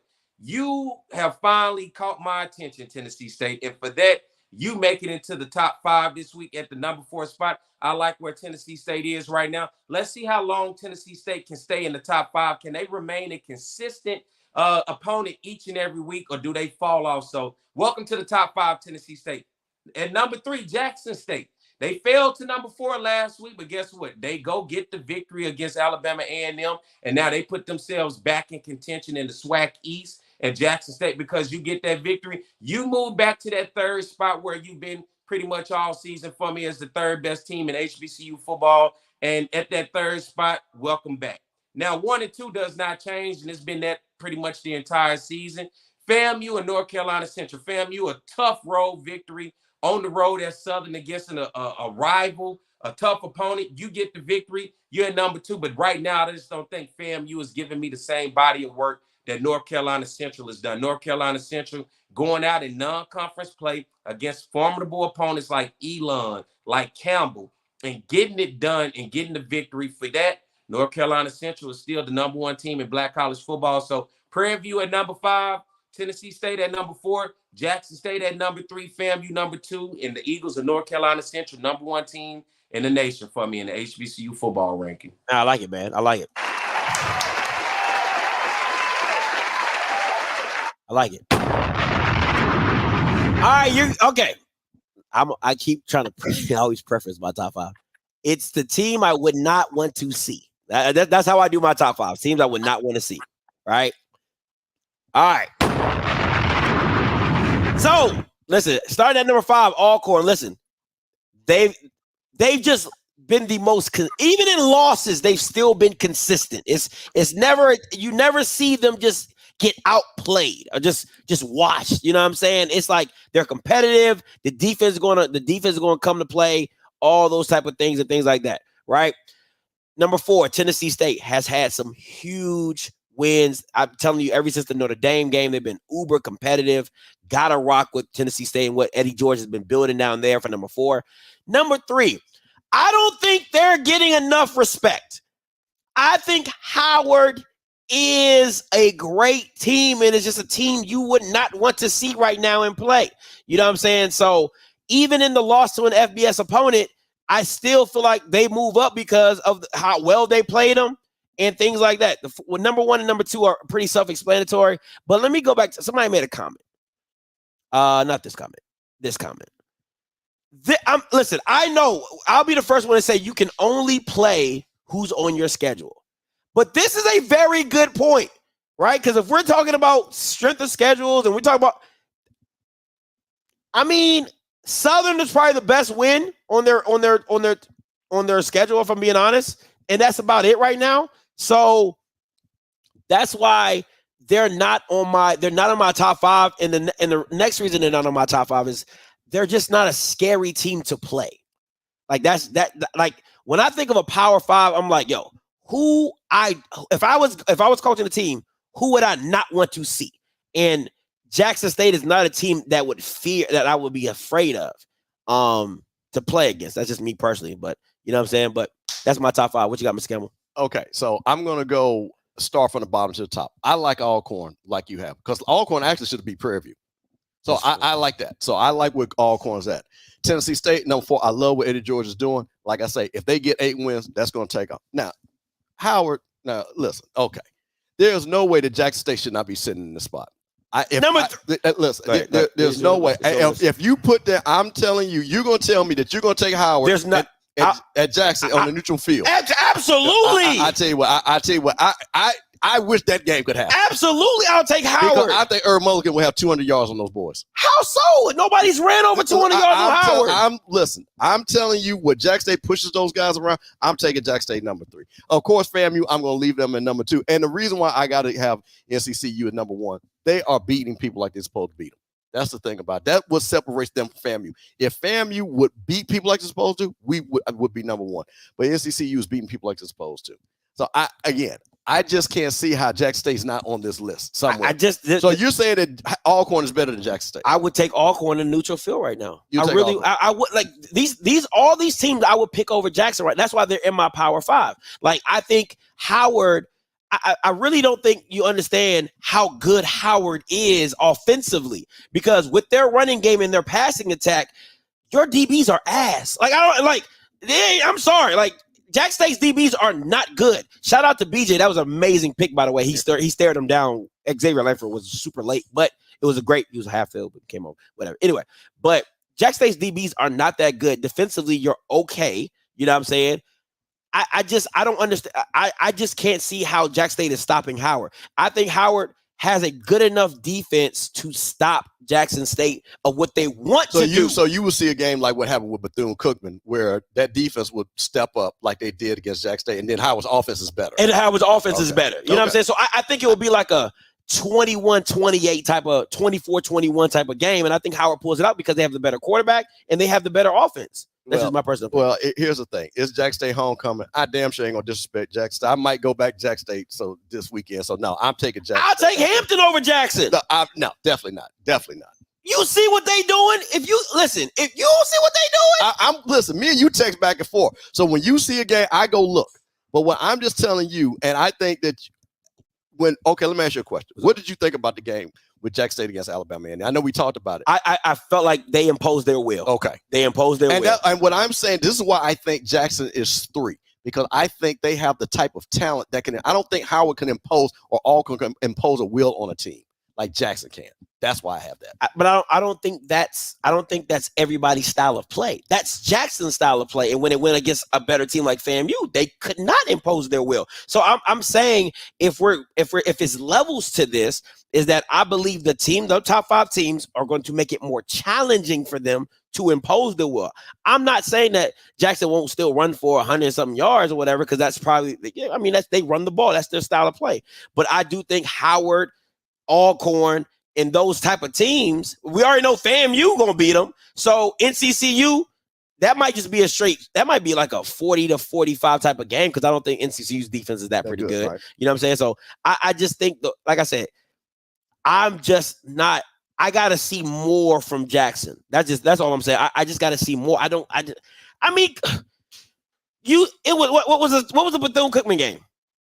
That was what? 22-16? But this is the thing I want to make, and I'm glad you made this point. I think Perry can answer this too.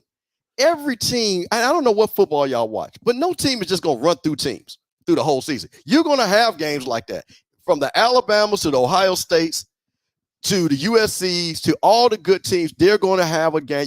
These are college kids, and look at your team, the Cowboys. No one would have thought they would have got blown out like that to that point. So when you're playing team, it is hard to get up. Down, but I'll tell you this: Jack State gonna finish 9-2, and they're gonna be sitting at home, but they're gonna be 9-2. Who they got? Who their schedule is super easy coming. They're super easy. Alabama State, UAPB, Alcorn, I think somebody else. So Texas Southern. Oh yeah, that's what I'm saying. That's 9-2. But once again, the teams aren't that good. No, well, see, this goes back to my wait a minute. But what did I just say? Because the first thing everybody say, FAMU ain't that good, right? So what does that say about your teams? So to your point, no, they're not. I'm just saying the swag is really. The top teams are Prairie View, Grambling, Southern, FAM. Don't put Southern in there. Yeah, you got to. How? I got to, because they have talent. They're a talented team. I got to. 2 and 3 says that they're a top team. They're talented. I said they're talented. Oh, okay. I didn't say they're just talented. You know what I'm saying? But Alcorn. They play them last, so the season's gonna be over by then. So whatever happens. But and then at the end of the day, they didn't really schedule nobody outside of the SWAC. So it's just like I don't know what. Like I don't see them play a McNeese. I don't see them play a Nichols. I don't see them play a Kennesaw State. I can't compare. They don't play a Campbell. You know what I'm saying? Like to really see what they are outside of the SWAC. But I've seen that with Howard. I've seen that with Tennessee State. I've seen that with Alcorn. I've seen that with FAMU. I've seen it from every other team on the Power 5, but Jackson. That's the only reason why I'm like, I really can't give it to you, because I haven't seen what you truly are. So that's my only, you know what I'm saying? I would give it to Jackson if I can really like submit to be like, hey, they that, but I don't think they're that. That's the only thing. I don't think they're that. Sorry about that, Perry. We just kind of went off. Oh no, you good, because I was having that issue when I was doing my top 5. I was looking at Prairie View, and I was looking at Tennessee State. And I looked at Jackson. I looked at Alcorn as well. Alcorn was knocking on the door. One of my issues that I had with Prairie View, but I couldn't take away the fact that they won those games, it was the opponents that they got the victories against. Texas Southern, Mississippi Valley, Alcorn. And they lost to Grambling. Mm-hmm. Alcorn early on was struggling, but Alcorn has since seemed like they've gotten the ship and headed in the right direction. But I look at Valley and Texas Southern. Overall, what's that, one win between 2 teams? So that was a little tough for me when I was sizing them up to say one of the better teams, but I still cannot negate the fact that they won their games. And see, that's at the end of the day, you can't do nothing but win the games that's on your schedule. The same way with Tennessee State. Although they got those out-of-conference victories, Gardner-Webb is not a good team. Pine Bluff is not a good team. Kennesaw State traditionally has been a good team. They're not a good team this year. They only got one win. You know, they lost to UT Martin and then they lost to Notre Dame. So I even had to think about that all the way around, looking at Gardner-Webb, Pine Bluff, and Kennesaw State. There's not a lot of wins between those. Look, Pine Bluff hadn't even won. They got one win. That's fair. Kennesaw State, one win. I think Gardner-Webb has only won 1 or 2 games. So that was why it was hard for me to put Tennessee State in there.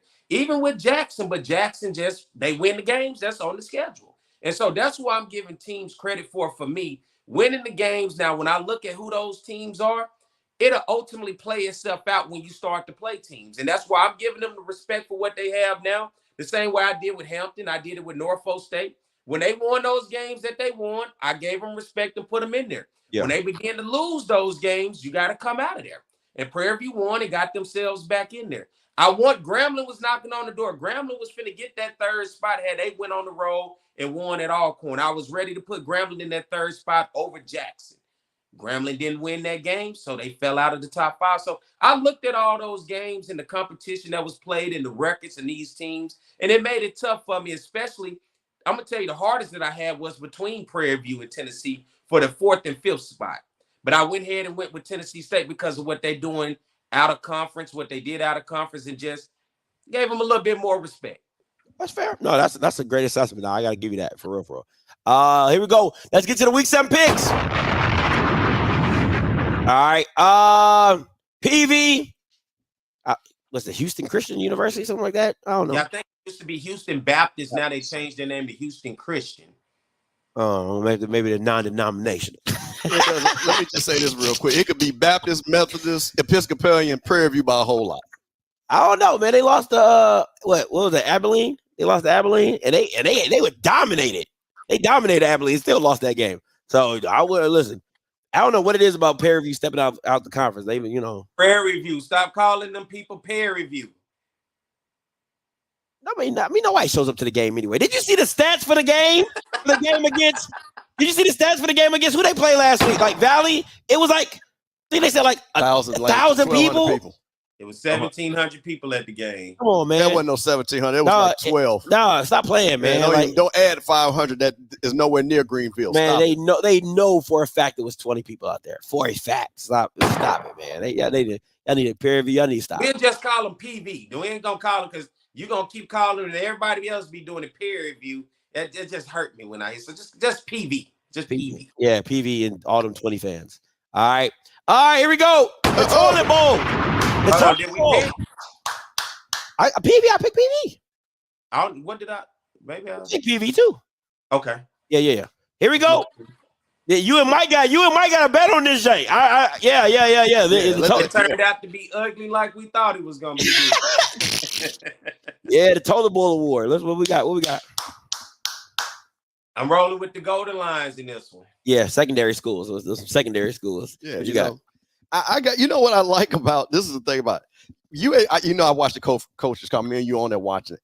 The one thing I like about UAP, I like the way he talks. I do like that. I like the positivity. He has me believing that they're going to turn this around, even though I know they're not. Yeah. But I know they're going to play. And this is one of those ones that he's saying, guys, we got to get this. Yeah, got to. So they're going to get this. I'm sorry, Valley. I just, Where is this at? This is at Valley, right? This is Valley homecoming. Valley's homecoming. So it's going to be 1,500 people there this game. I'm going with UAPB. I think they got the better quarterback. Yeah. I think they have the better quarterback. I think Valley has found their guy with Tarjarian Williams. I didn't see him swapping out guys or anything like that. So they might come on a little late, but yeah, I got UAPB. I think Jalen Makin's the better quarterback. Hopefully they can get it together.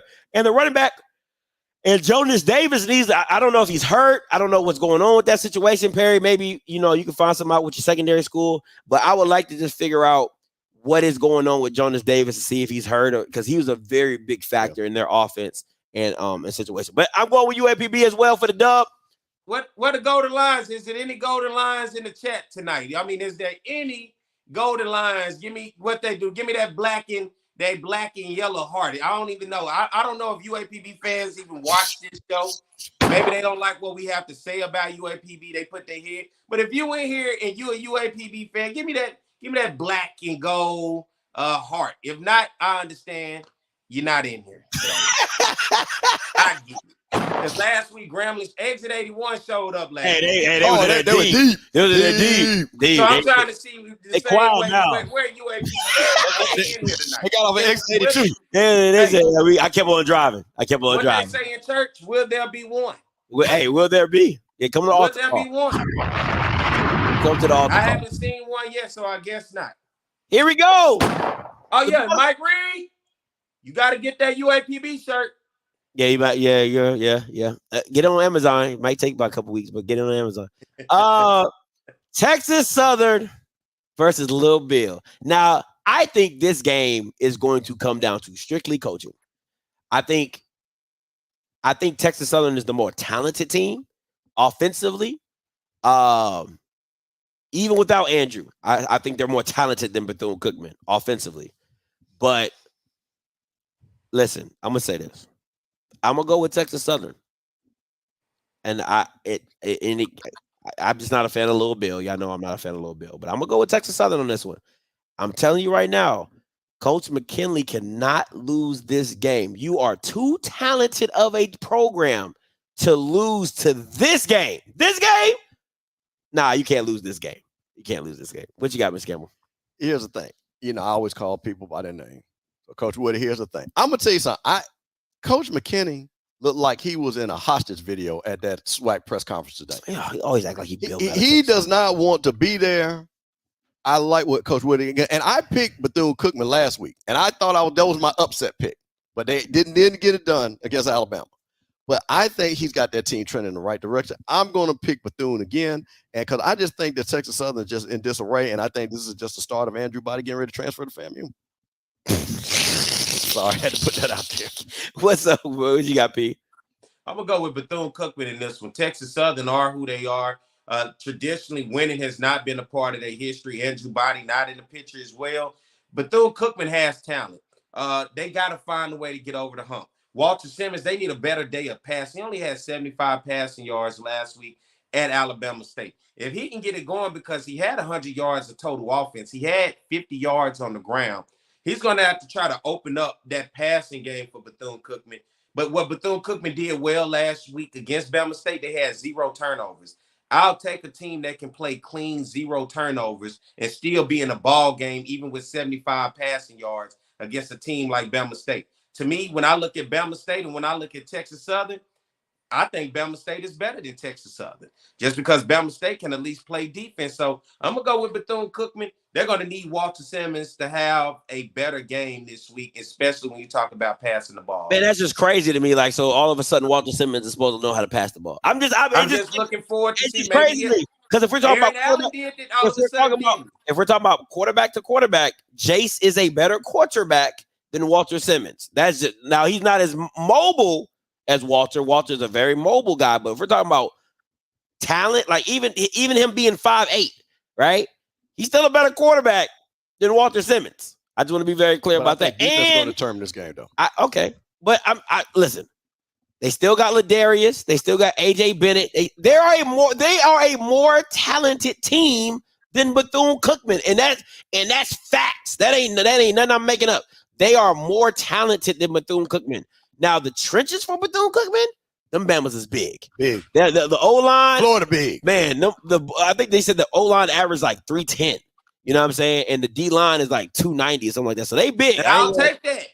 You know what I'm saying? But I'll take that. Talent-wise on the outside, Texas Southern by a long shot. So he can't lose this game.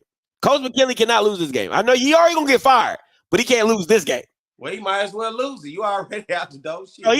He's fired. No, he's gonna get fired. But I'm just saying, like, he just can't lose this game.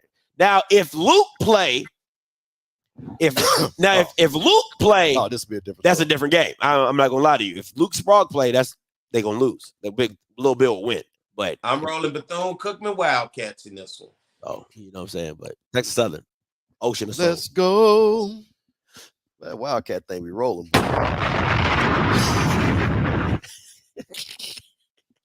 What you got, Mr. Campbell? Grambling A&M. Man, listen, I'm always got. This is Grambling homecoming, by the way. Exactly. This is I used to sponsor Grambling. The homecoming is amazing down there, even though you had to party all the way in Monroe because you just know where to party down at Grambling. Yeah. But the thing about it, what did I tell you? you got a coach that wants to bark, and you got Hugh Jackson actually wants to try to coach the team.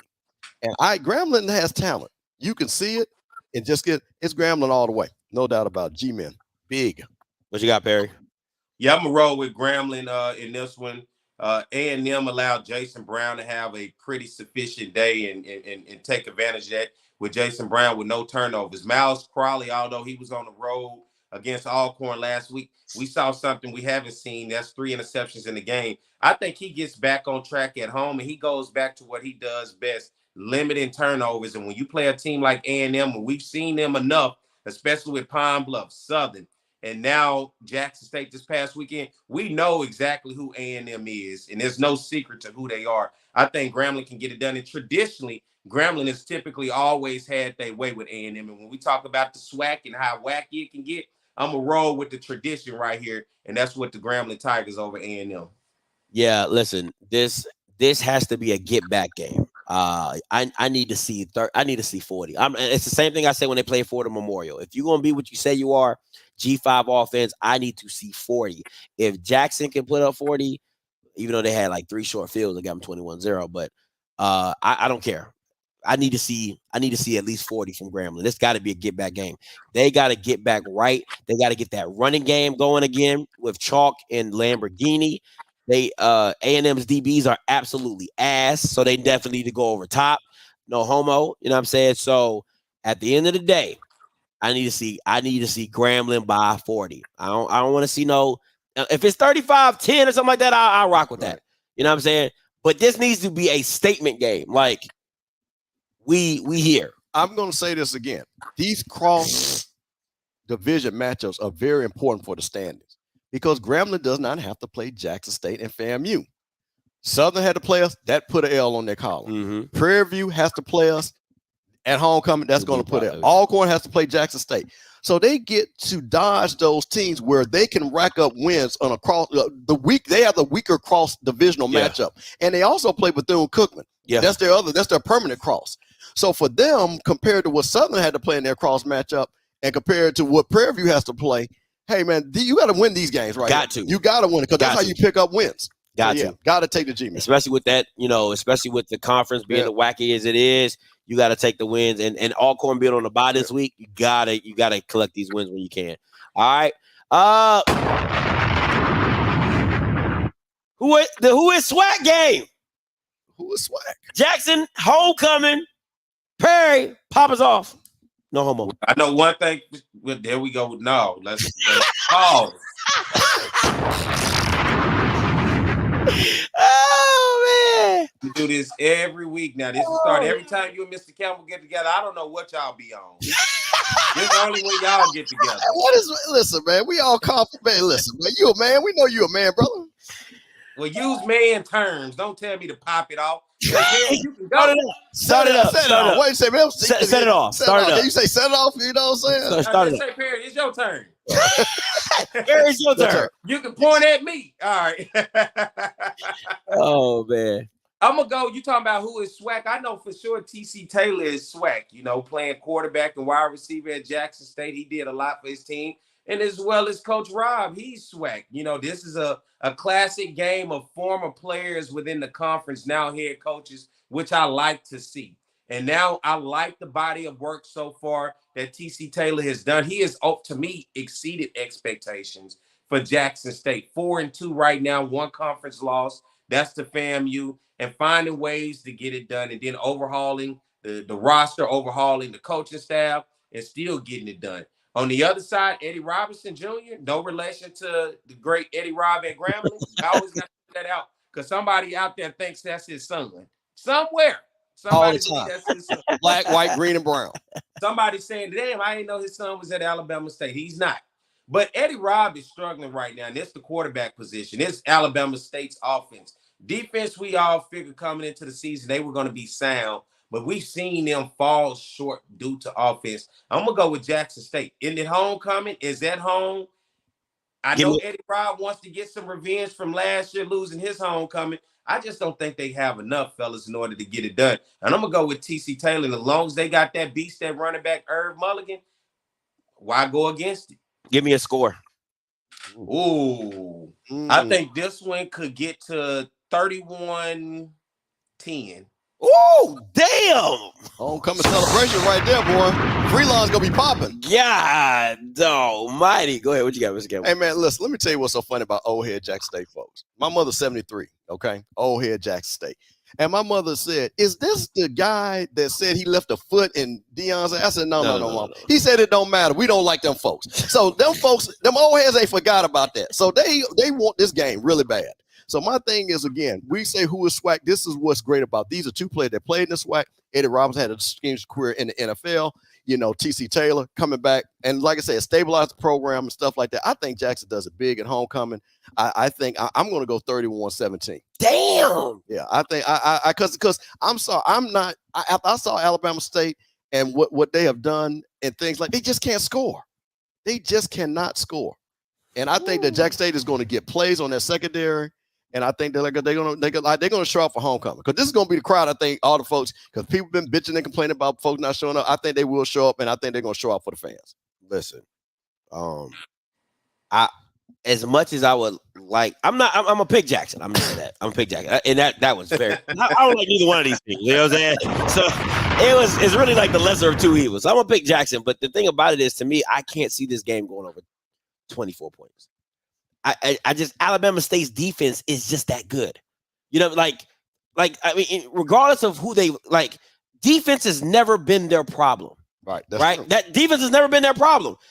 Miles, Southern, whatever, they've always tried to keep the game as best they can, as low scoring as possible, because they have Bubba, Victor, they have all those guys in the trenches and things like that. I think this is a style of game that fits Alabama State very well, right? It's going to be Bubba cleaning up all the messes. You know what I'm saying? I wouldn't be surprised if Bubba has 15 to 18 tackles in this game. I would not be surprised. The only thing that makes me pick Jackson over Alabama State is because Eddie Robinson won't go with Damon Stewart. That's the only reason that I'm going with Jackson, is because he won't commit to Damon Stewart to be their quarterback, and Demetrius Davis is going to do something stupid to where Jackson's going to get a short field and they're going to score. See, this is the reason why. Now, you just hit it. See, this is one of who do you trust? We definitely going to trust TC. Yeah. And here's the thing, what you just said. And this is why I think Jackson State is going to get up with funny points, because I think they're going to get 3 and outs.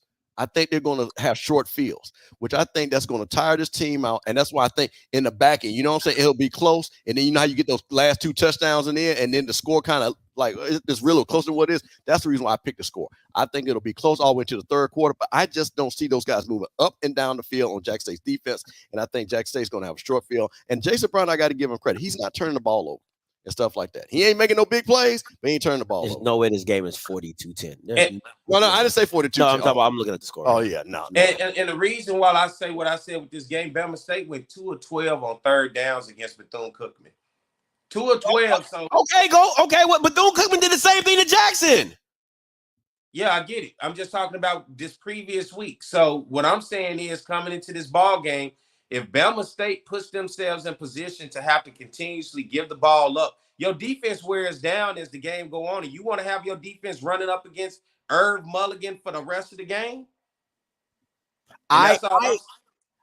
Listen, but I think that style of play fits. I just think it fits Alabama State. They are a lunch pail. They remind me of the Steelers. That's what they remind me of. That's their brand. They're a defensive minded team. That's the star of the show. And the offense is an ancillary part that they just cannot get right. You know what I'm saying? So now this score 24-10, that makes a lot of sense to me. Still low scoring, but they just can't get the offense generated. You know what I'm saying? So I wouldn't score to that because of a pick 6, and there you go, 31-10, baby. I don't see no pick 6 coming. You don't see no pick 6 in this game by Bama State? The DBs aren't that. I mean, Jackson State's DBs are not that good.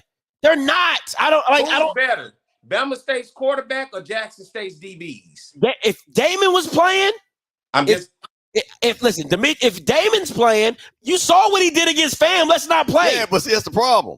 That he's not going to be playing. That's what I'm saying. So I'm going with what Perry's saying. This is the backwards of it. You see what Damon did against FAMU. They have a better defense than Jackson. Keyshawn and Fam tore them up.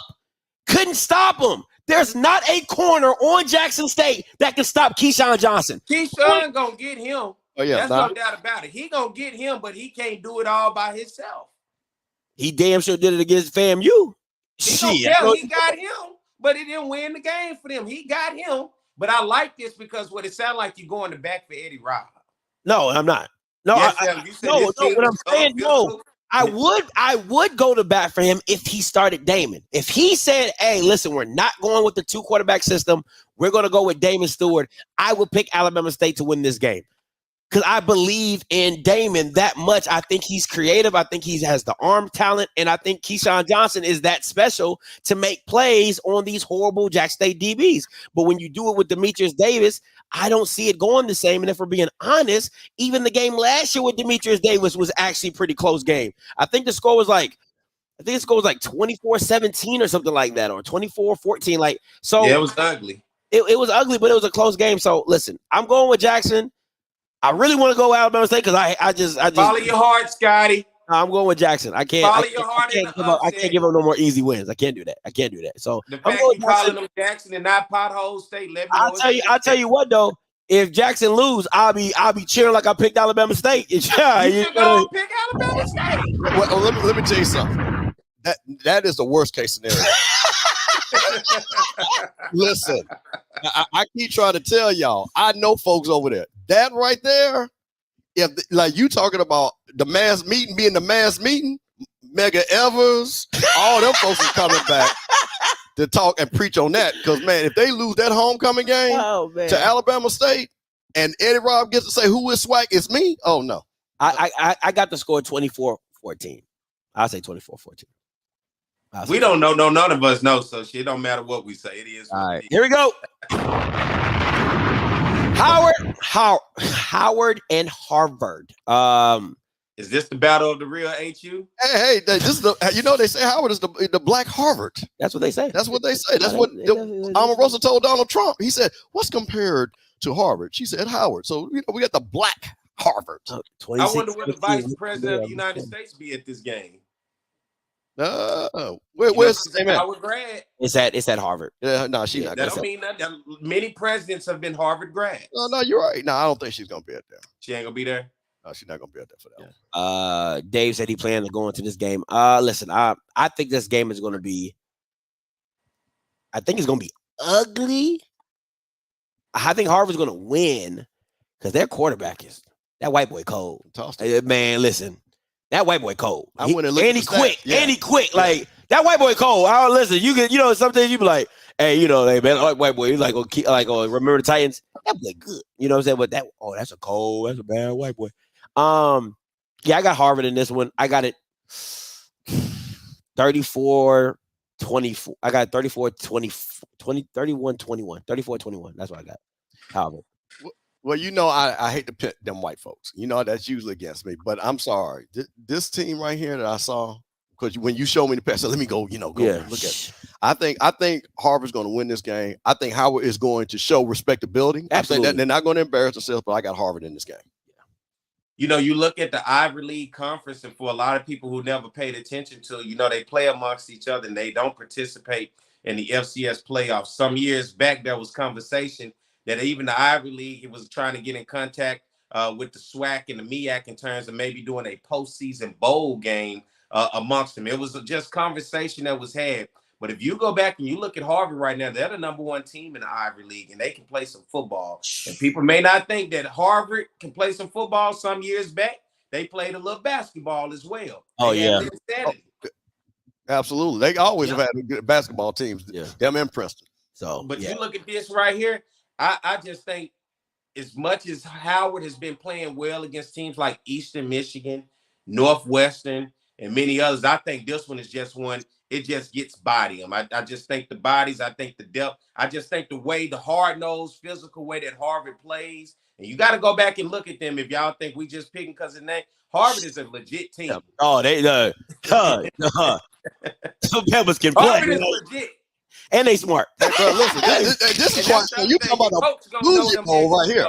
Yeah, this the bougie bowl. This is the bougie bowl Yeah, right this the here, bougie boy. bowl. You know. Yeah, this is cheese and crackers. Howard could never be as bougie as Harvard. I don't care how hard. No, I'm talking about the black level of bougie. Because because you got to say Howard can at least say, the vice president attended Howard. You know what I'm saying? See, that's big stuff like that. Yeah, we throw that. Even Harvard Harvard will say, we like 30 presidents attended Harvard, but that's okay. No. Harvard talking money. They don't do all that. That's money talk. Bro, listen. First of all, people at Harvard give people like Howard money, so they already. so they're like, we funded your endowment. You know what I'm saying? The Rockefellers and people like, so they don't even. The white folk ain't worried about that. They fund endowments. That's funny. Howard is actually named after a white man. Well, yes, absolutely. Yeah. And Morehouse was started by the Rockefellers. So hey man, no problem. Hey man, I love them good white folks, man. We needed them good white folks. Facts. All right, South Carolina. Jay Walker is upset with you. Oh, South Carolina State, Tennessee Tech. Listen, this was my wild pick. I'm gonna go with Buddy. On this one. He got his team playing well. They've been beating some scrubs, but they still playing well. You know what I'm saying? So I'm gonna go with South Carolina State with the upset on this one. I'm gonna go with South Carolina State on the upset. So shout out to you, buddy. You got me believing again. This is the thing about when I looked at this again, looking at the stats and stuff like this. I'm just like, what I think these guys have kind of said, you know what? Let's make this respectable for coach to go out. Yeah. And not roll them out. You know what I mean? And I think these guys, they're playing hard. They're not making as many mistakes. Corey Field playing a little bit better. And I think they did a couple of special things. I went and watched the other game that they played, Citadel, right? Yeah. Watch that game like that. So I'm going to stick with you. I think South Carolina State gets sneaky and gets this game.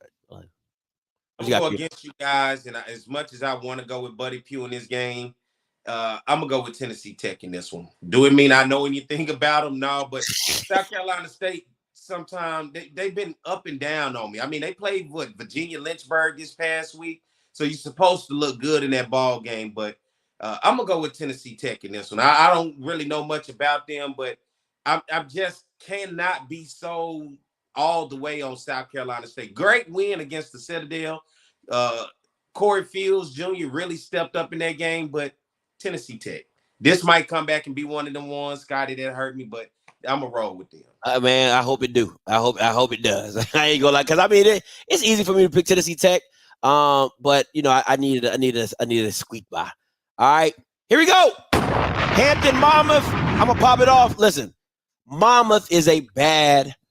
Listen, if you haven't seen them play, they got a running back named Jaden, and the boy can run the rock.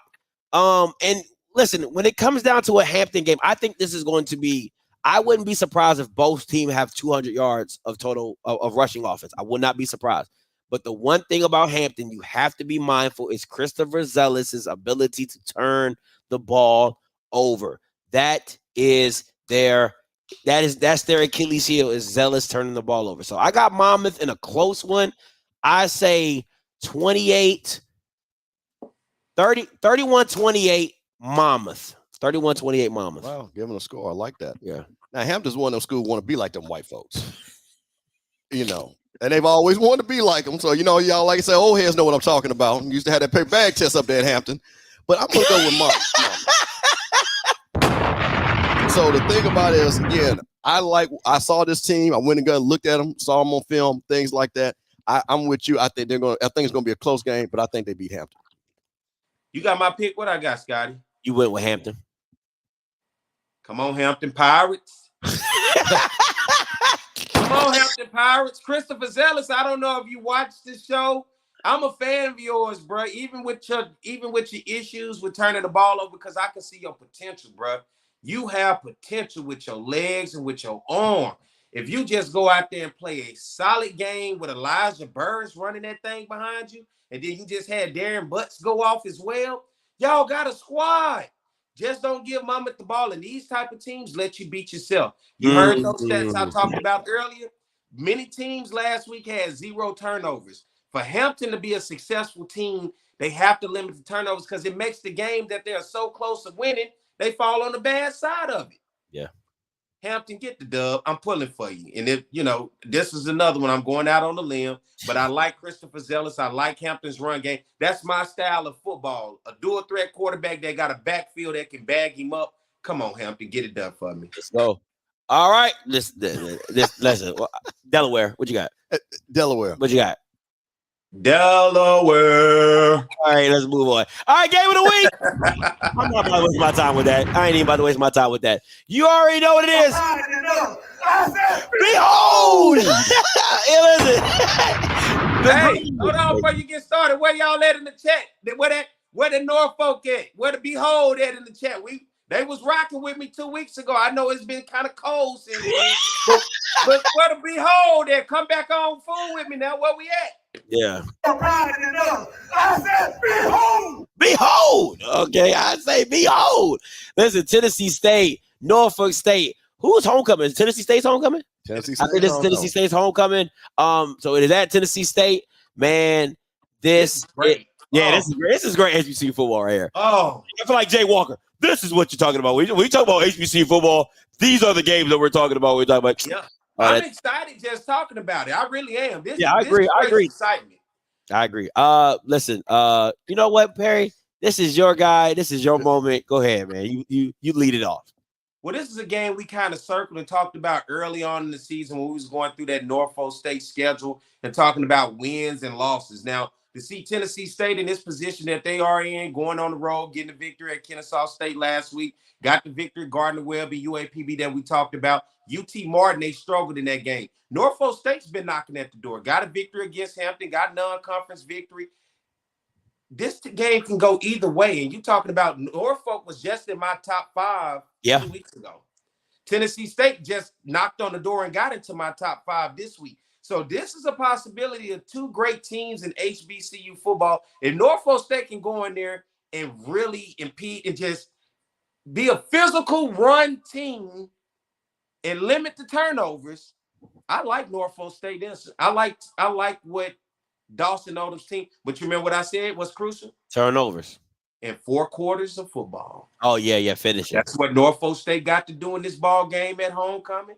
Play 4 quarters of football, but you cannot count out Eddie George in this ball game, man. This is going to be one hell of a football game. I think this is going to be a slugfest, but I'm going Norfolk State. Hit me with the behold because that's what I'm rocking. I say behold. Give me a score, P. Shoot. 24-21 Norfolk State.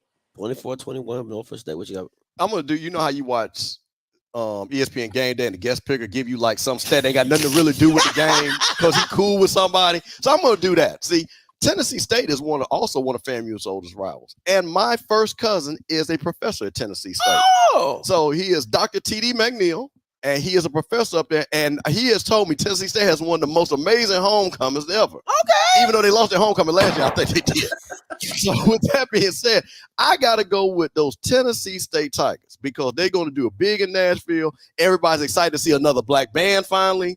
So they're going to have a big crowd. I got to go with Tennessee State. I got to go with our former rivals, FAMU former. I got to go with Tennessee State. Give me your score. You know what? I'm going to go with those Tigers 28-21. 28-21. Oh man. I mean, nothing does my heart more joy than seeing Perry's Dark Horse lose. I just feel good. Hey boy, you gotta creep up on it. Like, oh, The hate is real. That Dark Horse is dark, ain't it?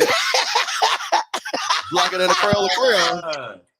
Y'all gonna stop hating on them black people in the world, man.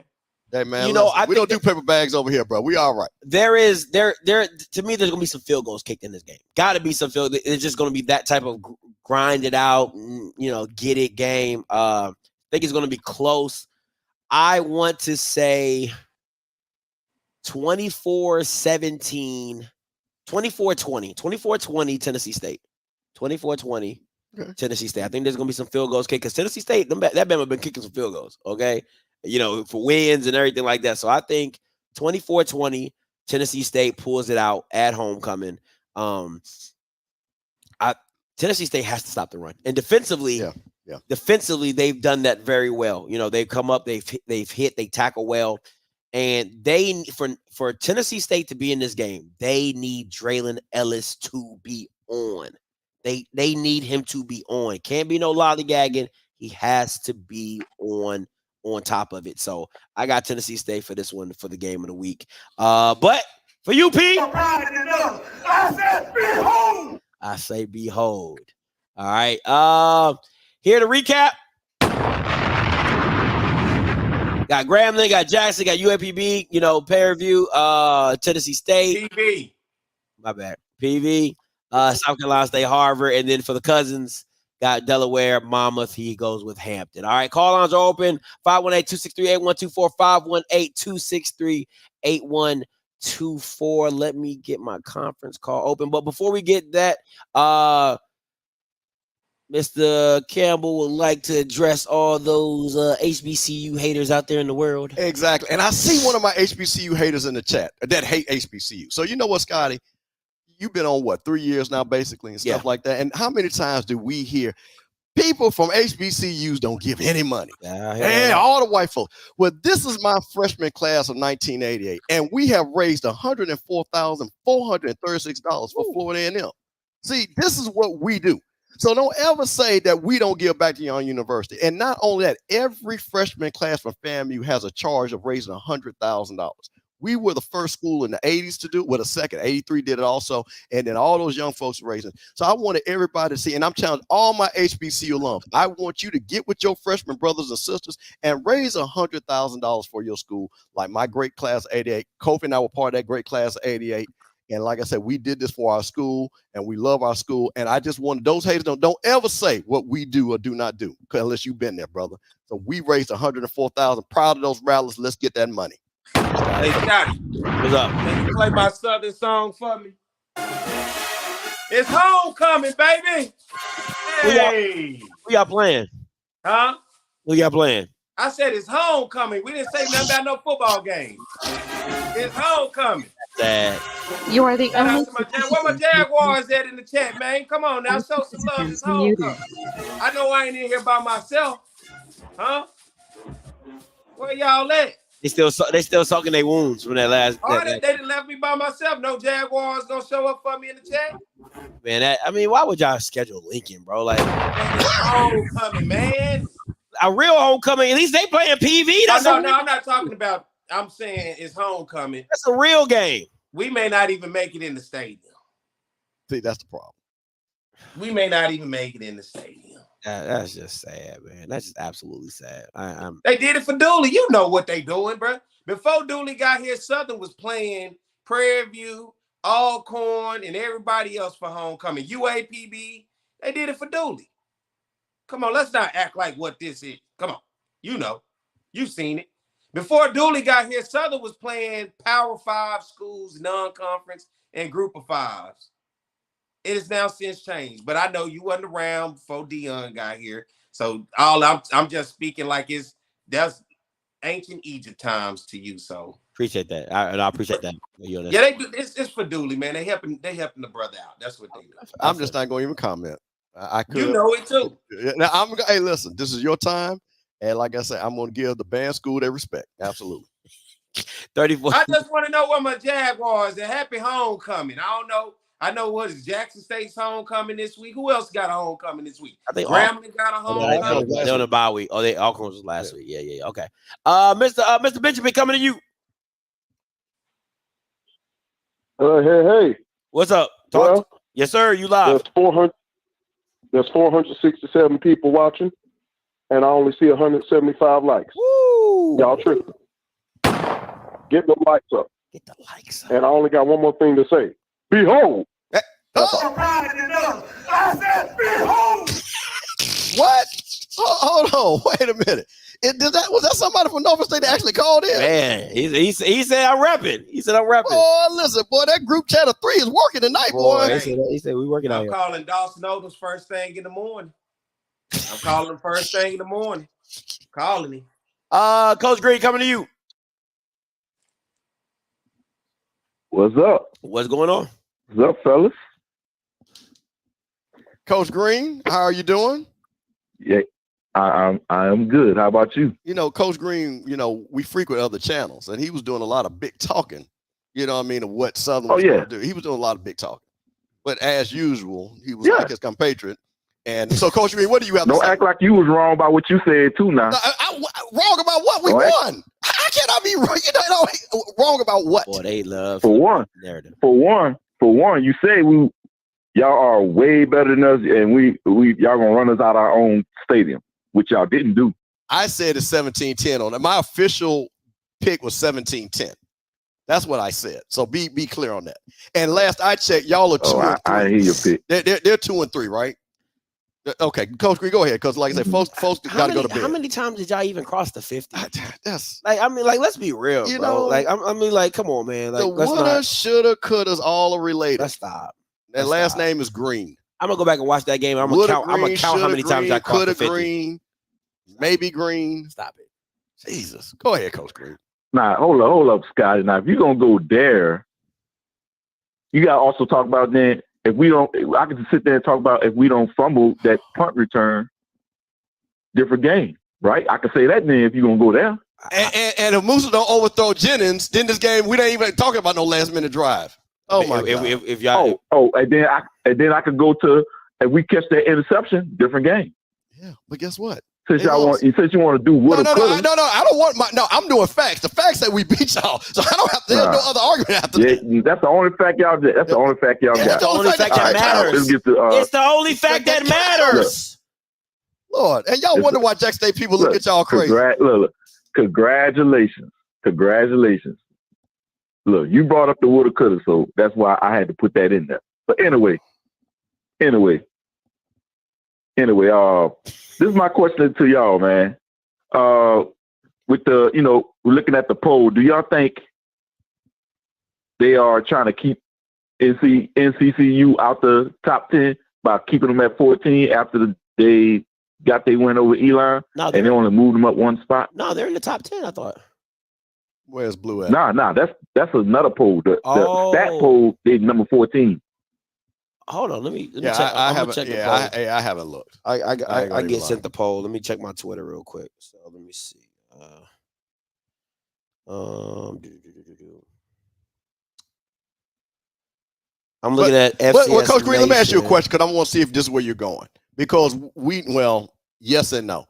Are you saying because it doesn't matter playing the Celebration Bowl, so that doesn't. Okay, so for FCS Nation Radio, who I write for, they have them at number 9.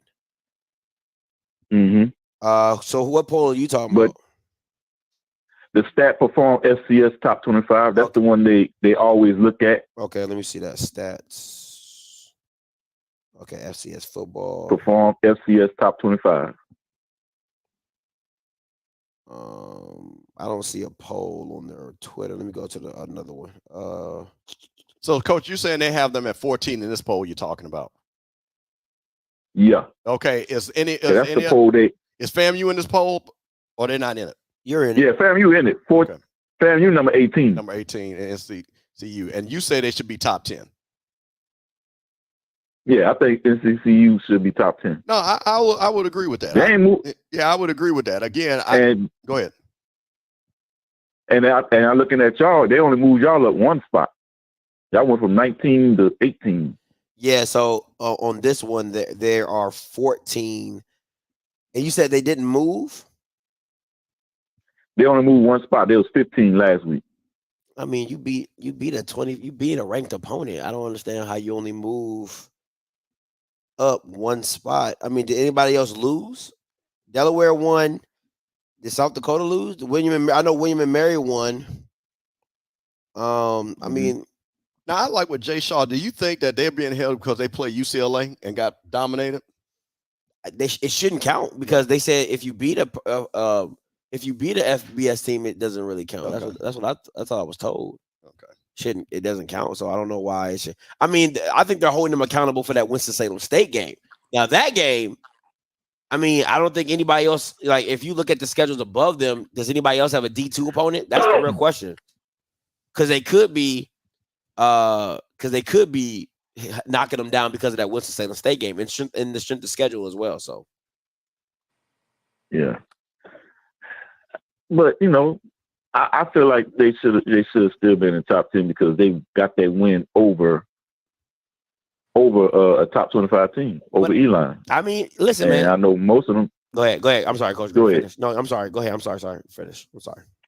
No, I was just saying, you know, I just feel like they should be top 10 now. You know, this is making me wonder about the polls again. You know, just watching it. You know, just how they move with them rankings. I was just wondering what y'all were thinking about these polls. Coach Green, I would say the only poll you need to be focused on is the one on Monday nights on Offscript. My God. That's the only poll you need to worry about.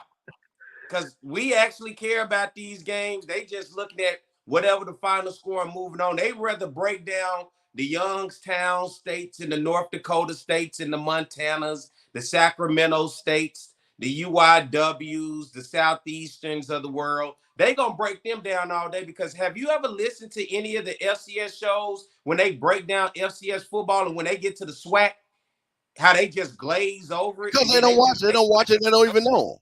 Huh? They don't even know the teams. They don't care about teams. Because let me ask you a better question. Sitting right now, what do you think Southern's projection is for the rest of the year? Let's talk about something that you might know something about. Ooh. So what do you think? Looking at wow, Southern playing. You know I love him. Like I said, I'm gonna ask you a question because I know we can get some insight. What do you think your team is going to do to finish out the rest of the year? I think we're gonna win up like we did last year.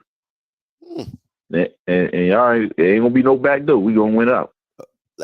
I think the only thing that kind of throws me off, right? Because I watched Uncle Flood his live that he did after the game, and he said there's not a team on our schedule that we should fear. And I don't. It's not like my one of my ex-girlfriends used to say, you don't have to be afraid to get your butt whooped. No question. You know what I'm saying? You ain't got to be afraid to get your butt whooped. And you got Alcorn, you got Prairie View, and those are capable teams. And you got Grambling, and they all have quarterbacks. See, that's the issue. If you were going against Bethunes and UAPBs and all that type of stuff, I'd be like, yeah, just gonna run through. But you're going against teams that have competent quarterbacks. And at the end of the day, I'm not saying that you should be fearful. I'm just saying those aren't games that should be taken lightly because, to me, no. I ain't taking them lightly at all. Never would take them lightly. But I feel like, number one, our defense is legit, and and all we got to do is do some of the things that Blood did the other night, plus more. And if we cut down on the special team stuff, because we ain't had no special team problems until we played FAMU. And I think we're gonna be fine because I saw some things offensively that we did better at. Where? And I feel like we're gonna be good. What did you do better at? Please. I need to hear this. Oh, we did run the ball better. Man, bye, Coach Green. Oh, so hold on. So we didn't run the ball better. No, Coach Green. The first drive of the game is the only reason y'all ran the ball good. You can't name me another time that y'all ran the ball well. Outside of the first drive of the game, Coach Green, when did y'all run the ball well? Look. All I'm saying, we have done better rushing. These last few games. These last two games, running the ball wise, we have rushed for 100 yards. That's why I'm looking. That's what I'm talking about. I know where you cut going at with this, but we have ran the ball better, and Blood have been more efficient throwing the ball. Listen, I'm gonna tell you this. The game plan for Southern should be the exact game plan you had against Alabama A&M. Short passes, get the ball out fast for Harold Blood, and then take your shots outside of that.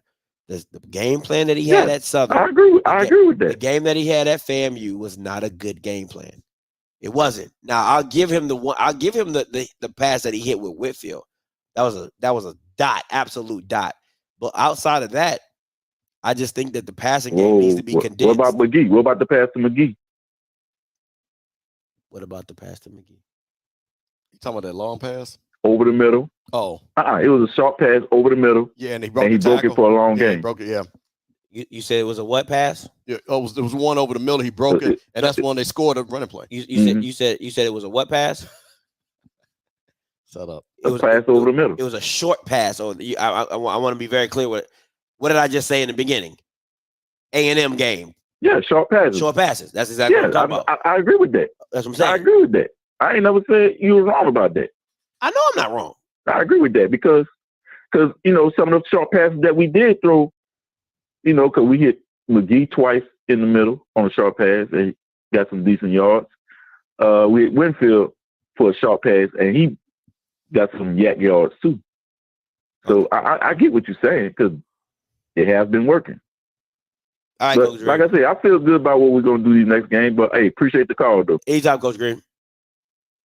You feel the same way, Perry? You feel like you're gonna win out?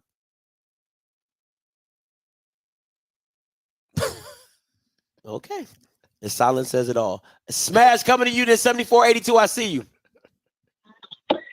Well, now, Scotty, hey, man, there's a lot going on, Doc. But I don't give a what y'all talking about. FAMU will be so good. I expected a bigger blowout than that. One touchdown, they don't get it from me. But great win, FAMU. I personally feel like this. I think that if Alcorn, just because I seen UAPB play in person and the game at UAPB, I think that they're gonna try to fight for something and probably give Alcorn the upset. You know what I'm saying?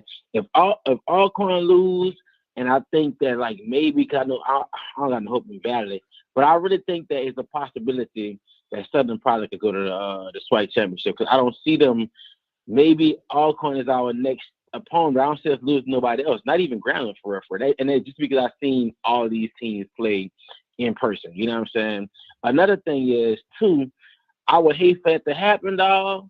And it's just I ain't gonna say gonna make dudes look good if we do quote unquote backdoor our way in the championship. How you say? Because I'm gonna still want them gone. So it may not seem as far fetched, but I don't see nobody else. And I guess my question to y'all: who else do y'all see for looking at the schedule of upcoming games? Because everybody play each other. This win that who PV got over Alcorn, it kind of makes me you know what I'm saying? I know for sure that we're gonna beat the shit out of PV. But yeah, so who do y'all possibly see from the West going to the SWAC championship? Because every time somebody said it seems like a laugh, but I personally can see it just how things gonna play out. Because I can't call it a Grambling, you know what I'm saying? And that loss to Alcorn hurt them, you know what I'm saying? So it's and we gotta see everybody, and then they're gonna try to win out to kind of make the Bayou Classic interesting. So that's why I say SWAC championship. And even with so, I feel like if they correct some of these mistakes, and I think that this possibly was FAMU's worst game of the season playing, you know what I'm saying? But I guess we have a good defense. So no, the worst game was Alabama. The worst game was Alabama State. Okay, cool. Yeah, Alabama State was the worst game. You think? Yeah. Okay. The FAMU? Yeah, I think their worst game was Alabama State. I don't think this is the worst game. I'll tell you this. They won? No, my thing is this. 18 though. No. I think Alabama State was their worst game, period. Because to me, the way they drove the ball on you guys, it wasn't very hard. They just didn't put up points. That's why I like people. I don't think you guys actually watched the game, because if you watch the game, the easiness of how FAMU got up and down the field, it was easy. They just couldn't. They didn't put the ball in, and then Willie didn't kick field goals. He didn't kick field goals. He didn't kick field goals. So you have a field goal who actually can kick the ball. You know what I'm saying? So they left 9 points on the field without just taking the points that they had. They went for a fourth down and then turnover and stuff like that. So to me, you see, that's why I don't like doing ifs and wouldas. You know what I'm saying? We can say that they won the game. You know what I'm saying? But I'm just going off. It's not last minute score. That's not an if. I'm telling you a fact. They went up and down the field on y'all, and they did not kick field goals. He went for it on fourth down consistently. That's not an if. That's a fact. So I'm saying if you, instead of going for it on fourth down, you can kick on fourth down. That is a field goal. You get what I'm saying? Okay. So, yeah, that's what I'm saying. To my point into the question. Okay, I feel like that could be a lot of that. The same way I feel like I'm not still saying I think that this FAMU worst game they played, but it was a good game. We have a good defense. I feel like this may be our toughest game that we played for the rest of everybody else. I feel like if they could do that decent, and I still blame defense saving the team against FAMU, and they seen the competition because FAMU got some big ass boys on the defense line. You know what I'm saying? So I feel like if they could play, I hold them to that score. I feel like just going off of the numbers. Who else do y'all see possibly from the West going to play championship? That's my question. Alcorn. Y'all got to go to Alcorn. You got to go to all. Like I'm confused. Like, listen, bro. PV and Alcorn are not playing bad. I'm just confused. I don't understand how you guys are just like blindly like who PV and Alcorn are not playing bad. And what I'm gonna keep saying is they keep discounting that they lost 2 games to SWAC teams already, and Alabama State ain't good. Those were conference games. We wouldn't even be having this conversation. So y'all just going to just wash that over that y'all lost to Jackson and lost to Alabama State. No, I'm not saying it's not possible. I'm just looking at we all have to play each other. So I'm looking at this loss right now. Alcorn got to PV. You know what I'm saying? I think that we're gonna beat PV. You know what I'm saying? So even if that is gonna fuck around to be a tie between somebody for so long and Grambling gonna be the one, just look at this damn schedule. It's not, all I'm saying, it's not as easy as like it's not hard to say we might not make it, but everybody playing each other and every dog's gonna have his day. So I don't know. You know, I hate to say this, Valley as they might get some end of the year spark and try to upset somebody. You know what I'm saying? So that's what makes the West very interesting. I just want to say I think at the end of the day, you should be focused on beating PV and Alcorn. Like I don't think you need to worry about no Grambling. I don't think you need to worry about because if you can lose to Alabama State, I just want to be very clear about that. If you can lose to a guy that cannot throw the ball, anything is possible. Yeah, I mean, I won't do that. Gone. I don't even want to. I don't know. And think about this. Smash and Perry. I want to get you. If you lose the PV, the reason that you got Dooley is because he beat you at Prairie View. Correct. And if you lose to PV, dog, come on, dog. Hey, I'm on the dog train. I've been wanting to go. I just would hate for that to happen. I know how flag football works, bro. I feel like we got a lot of home games too. It's like, I don't know, man. It's them dudes. I don't know, bro. It's just crazy, but it's just not that far. So it's gonna be interesting to see what happens. I don't know, but she's right about that. Oh, that's the only part I'm really right about. But I want BPV to kind of make that a 3-way match, because if we beat PV and PV beat Alcorn, if Alcorn beat us, it's gonna be a tell in that record. See what I'm saying? Listen, bro, I'm gonna be tuned into that PV game. It's gonna be outrageous. I'm gonna do a watch party for that, because I'm telling you, you lose that game. Wait, boy, it's about to be hell in Baton Rouge. 7482 coming to you. The conference has been locked. Go ahead. This Trey from FAMU. What's up, Trey? I just was calling in. I wanted to give a shout out to the quarterback. I know y'all shouted him out, but I thought it was big for Musa after that third quarter and the whole lights going off, and them in the middle of the field fighting, and you could hear the band in the back going crazy. Southern had all the momentum. They came out, punched us in the mouth in the fourth, and Musa drove us down for a field goal, and then that big drive, coach was on. He was on one. He schemed it up. And he basically out-schemed Dooley. But I wanted to give them a shout-out about that. But with that loss for Southern and the loss for Grambling, it made me think about the West's. I think Grambling, if they would have won that game against Alcorn, they definitely would have been in the they would have been cruising, bro. They would have been cruising. They would have been that's why that loss is so big for Grambling, because you literally are moonwalking to the SWAC championship. Literally. Exactly.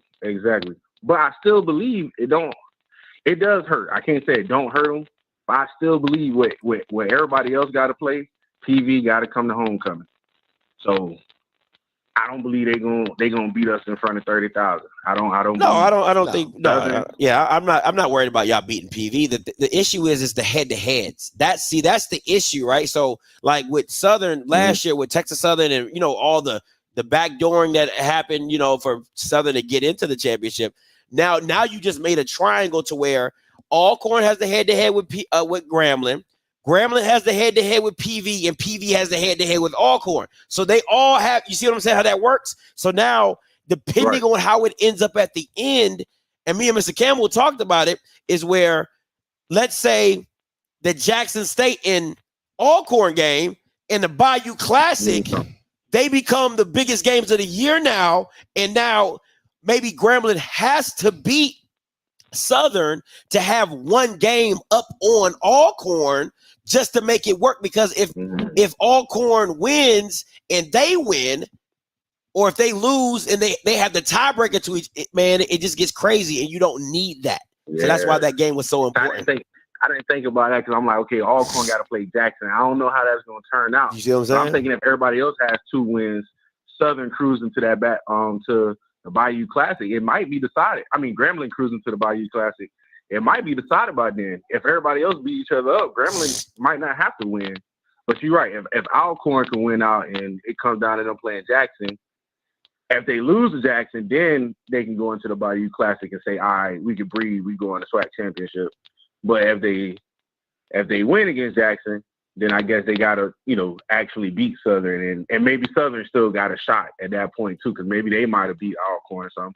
I think it's just all a mess over there. And to be honest, I don't think none of them. They all fighting for second place. I don't think none of them gonna come to Tallahassee and win. So that's all I wanted to say. Thank y'all for taking my call. That part. There you go, Ralph. Thank you. You ended up correctly. Just the bottom line. It's us and everybody else. All right, Perry. Last thing before we get up out of there, what you got? It's homecoming. Oh my gosh, man. So yeah. You're Stop playing, saying, oh my God, man. You're playing Lincoln, bro. Like, what are we talking about? I don't care, man. It's homecoming. Look, I'm alone, man. Come on now. Where's your UAPB shirt? Now that is actually Columbia blue. Yeah. So I'll have my UAPB shirt on when they beat Valley Saturday. All right. Okay. Yeah. But it's homecoming. Why would you have that on at homecoming? I'm talking about when UAPB beat Valley Saturday and we do the show Monday. Come on, man. You said Saturday. You said I have it on Saturday. I said after Saturday. I didn't hear that. I didn't hear that. I can tell you didn't go to a HBCU. Your professors wasn't on you, right? I did go to the HBCU. I know about the paper. If the teacher don't come in the 5-10 minutes, you write your name on a piece of paper and then you dip out. I've been to a HBCU. Stop playing me. That's all that defines HBCUs. That's as long as I was there. That's as long as I was there. That's what I remember. You don't know nothing about being outside that union on a Wednesday. No, I ain't really eat fried chicken like that. I said the union, not the cab. I don't know. Where's That's what I'm saying. You don't know the difference between the union and the cab. Come on, man. You got to learn these things, man. I don't know. Yeah. But I'm gonna say this. I hear everybody talking about I'm kind of quiet on this because this is the time of the year we're looking forward to. This is where things gonna start to unravel. I'll start to talk more about how things gonna wind up towards the end of October. There's plenty of football to be played. Yeah, I don't know what the hell gonna happen. I mean, fam, you could be big bad right now. We don't know. There's still football to be played, just the same way with the West, the same way with the East. We just gonna keep letting this thing do what it do, and continue to unfold itself. So I like what's going on, though. It's making it interesting, isn't it? Yeah, it definitely is. It's making it interesting. It's going to have people paying attention each week, like what the hell's going on. And I know Coach Green was talking about that poll. Coach Green, don't worry about what them FCS polls, when have they ever showed love anyway, right? Don't worry about that. Come on here every Monday, and you're going to get the latest poll from Outspoken, and you'll get it from different perspectives. Like they got the stat poll, the FCS poll. We got the Perry White, and we got the off-script poll. Them the two you need to roll with. And I think that's all you need to know that matter, because guess what? We giving these schools the most coverage than anybody else doing. Absolutely. And ain't nobody else out there got a whole show dedicated like this, giving you a breakdown, talking about it, then talking to y'all about it, interacting with it, and then giving you some precise stuff with the stats as well as with the polls. A lot of people, what I've been watching across the board, it's been truly just emotional in terms of what they talk. And that's why I try to remain where I am. As much as I'm Southern, I still try to remain open to show love to everybody because I like football. And when I watch football, I'm not watching it through the eyes of just a Jaguar. I'm watching it through the eyes of a football lover, right? And I know the game. I got to know the game. I do this. I officiate. I'm at a game, and I know the bands. I know it all. On a Saturday, I missed everything. And I got something else. Everywhere I go, Scotty, I can just be walking, minding my business, and randomly I just hear, "I've been looking for you, nigga." And I'm like,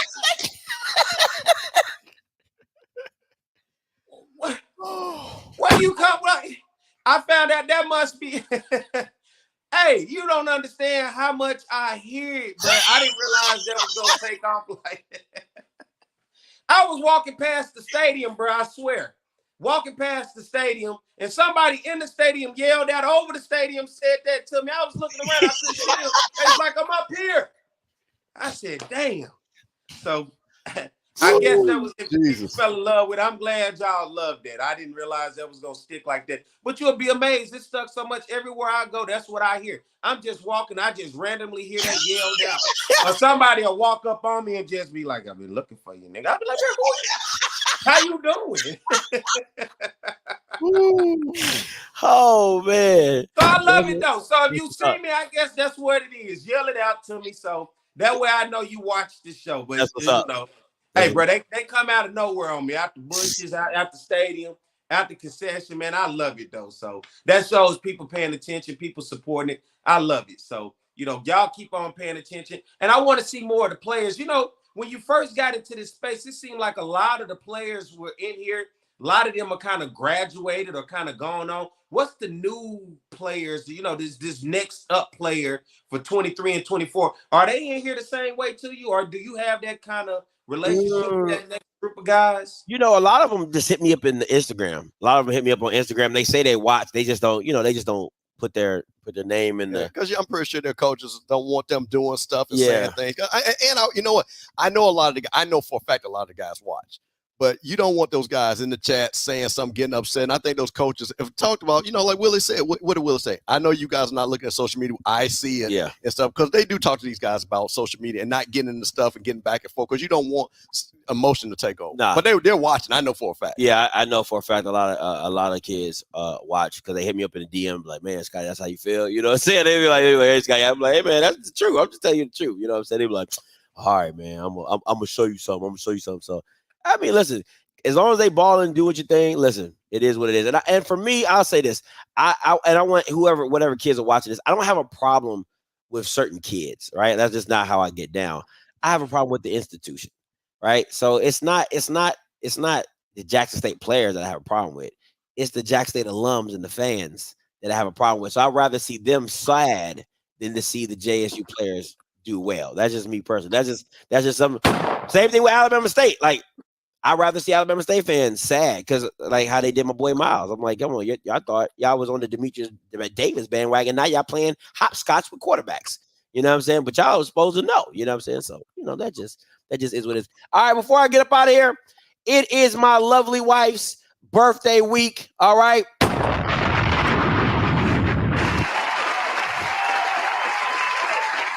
You know what I'm saying? So listen, if you like to bless Miss Scott, all right, please do so. You save me a bunch of headaches. Let me stop. I got. I'm about to say it's your duty and it is your obligation. Bro. Yeah. I'm not a birthday guy. She's a birthday person, so I'm just like, maybe Mr. Campbell will let you borrow the Cadillac and y'all can go. Hey man, listen. Let me tell you something. I gave her a nice. Let him borrow the Cadillac, Mr. C. He don't need to drive. He needs somebody to ride him around. You know what I'm saying? Well, there you go. One of my classmates, he got a Sprinter. Maybe we can do a little dinner or something. Oh, God, like that. I might be able to hook that up. It says something for FAMU folks. Do. Yeah. 100 grand, baby. 100 grand is the man. You know what I'm saying? So, but so if you guys, anybody, if you have been blessed by Key, like what Key does, like police, she works so much stuff behind the backgrounds for me. Babe, I love you. Thank you for everything that you do, that people see and they don't see, and things like that. She keeps me on the straight and narrow, because I could be out here wilding. I'm talking about like and she be like, don't do that. Don't say that. So I'm like, all right, cool. I'll keep it to myself. But please, $5, $10, $15, $20, $100, whatever you feel like, whatever touches your heart to give, do your thing. Perry, are those the prime shades, or are those the prime shades? No, I got an order though. I'm telling you. Okay. When he pulled them things out on that college game day and everybody I said, damn, I want a pair of them, bro. Look. Hey, they wasn't fly to you? Oh, no, they was fire. Stephen A. and Molly threw them things on. I said, damn. Yeah, they fire. Now I don't know how much they were then, but they like $60. $67. Okay. So they about the same. Yeah. That's like $69. Once you're done. So yeah, man, I'm going for that, man. I want to get a pair of them, man. Shout out to them. They got a victory over Arizona. Oh my gosh, look at this. He said I definitely bought a pair. Coach KJ, that boy wildin'. That's crazy. All right, man. Wait, oh no, you Go ahead. No, You throwing it to me? Yeah, Like, real quick. Yeah. I didn't want to cut you off. No, you got. Okay. Well, once again, Perry, I want to thank you for allowing me to come have a little fun. This is what HBCU is all about. Like I say, Scotty, I appreciate you. Thank you. I want to say to my rattlers, thank you for coming in, supporting me. Like I said, y'all text me, said it's the Escalade rolling up. You know, we had to roll up and show out. And like I said, to all my Jack State folks, I want y'all to have a great homecoming. Even my Southern folks, I want you to have a great homecoming and a safe homecoming, because we saw what happened to Morgan, unfortunately. So I want everybody to be safe and represent your university properly and things like that. And I got to say one thing. Now, I probably won't be back, but if them folks from Alabama A&M start running their mouth, Perry, it's going to be me and you against Alabama A&M. Okay? And people should know how I feel. Because I'm not scheduled to come back. I'll probably be back homecoming when we play PV, because you know the 5 PV folks going to talk about how they're going to upset us. You know that. So I will be back for that. But you A&M folks don't want this smoke from me and Perry together. You don't want that together. That would be ugly. Because them doghouses will get sold out after we finish with y'all. Okay, I'm just letting you know. I absolutely dislike Jackson State. Everything about it. We can rock, paper, scissors. We can flip coins. Southern got to win every time. I just absolutely hate it. FAMU, every time I see y'all, I just think Halloween, trick or treat.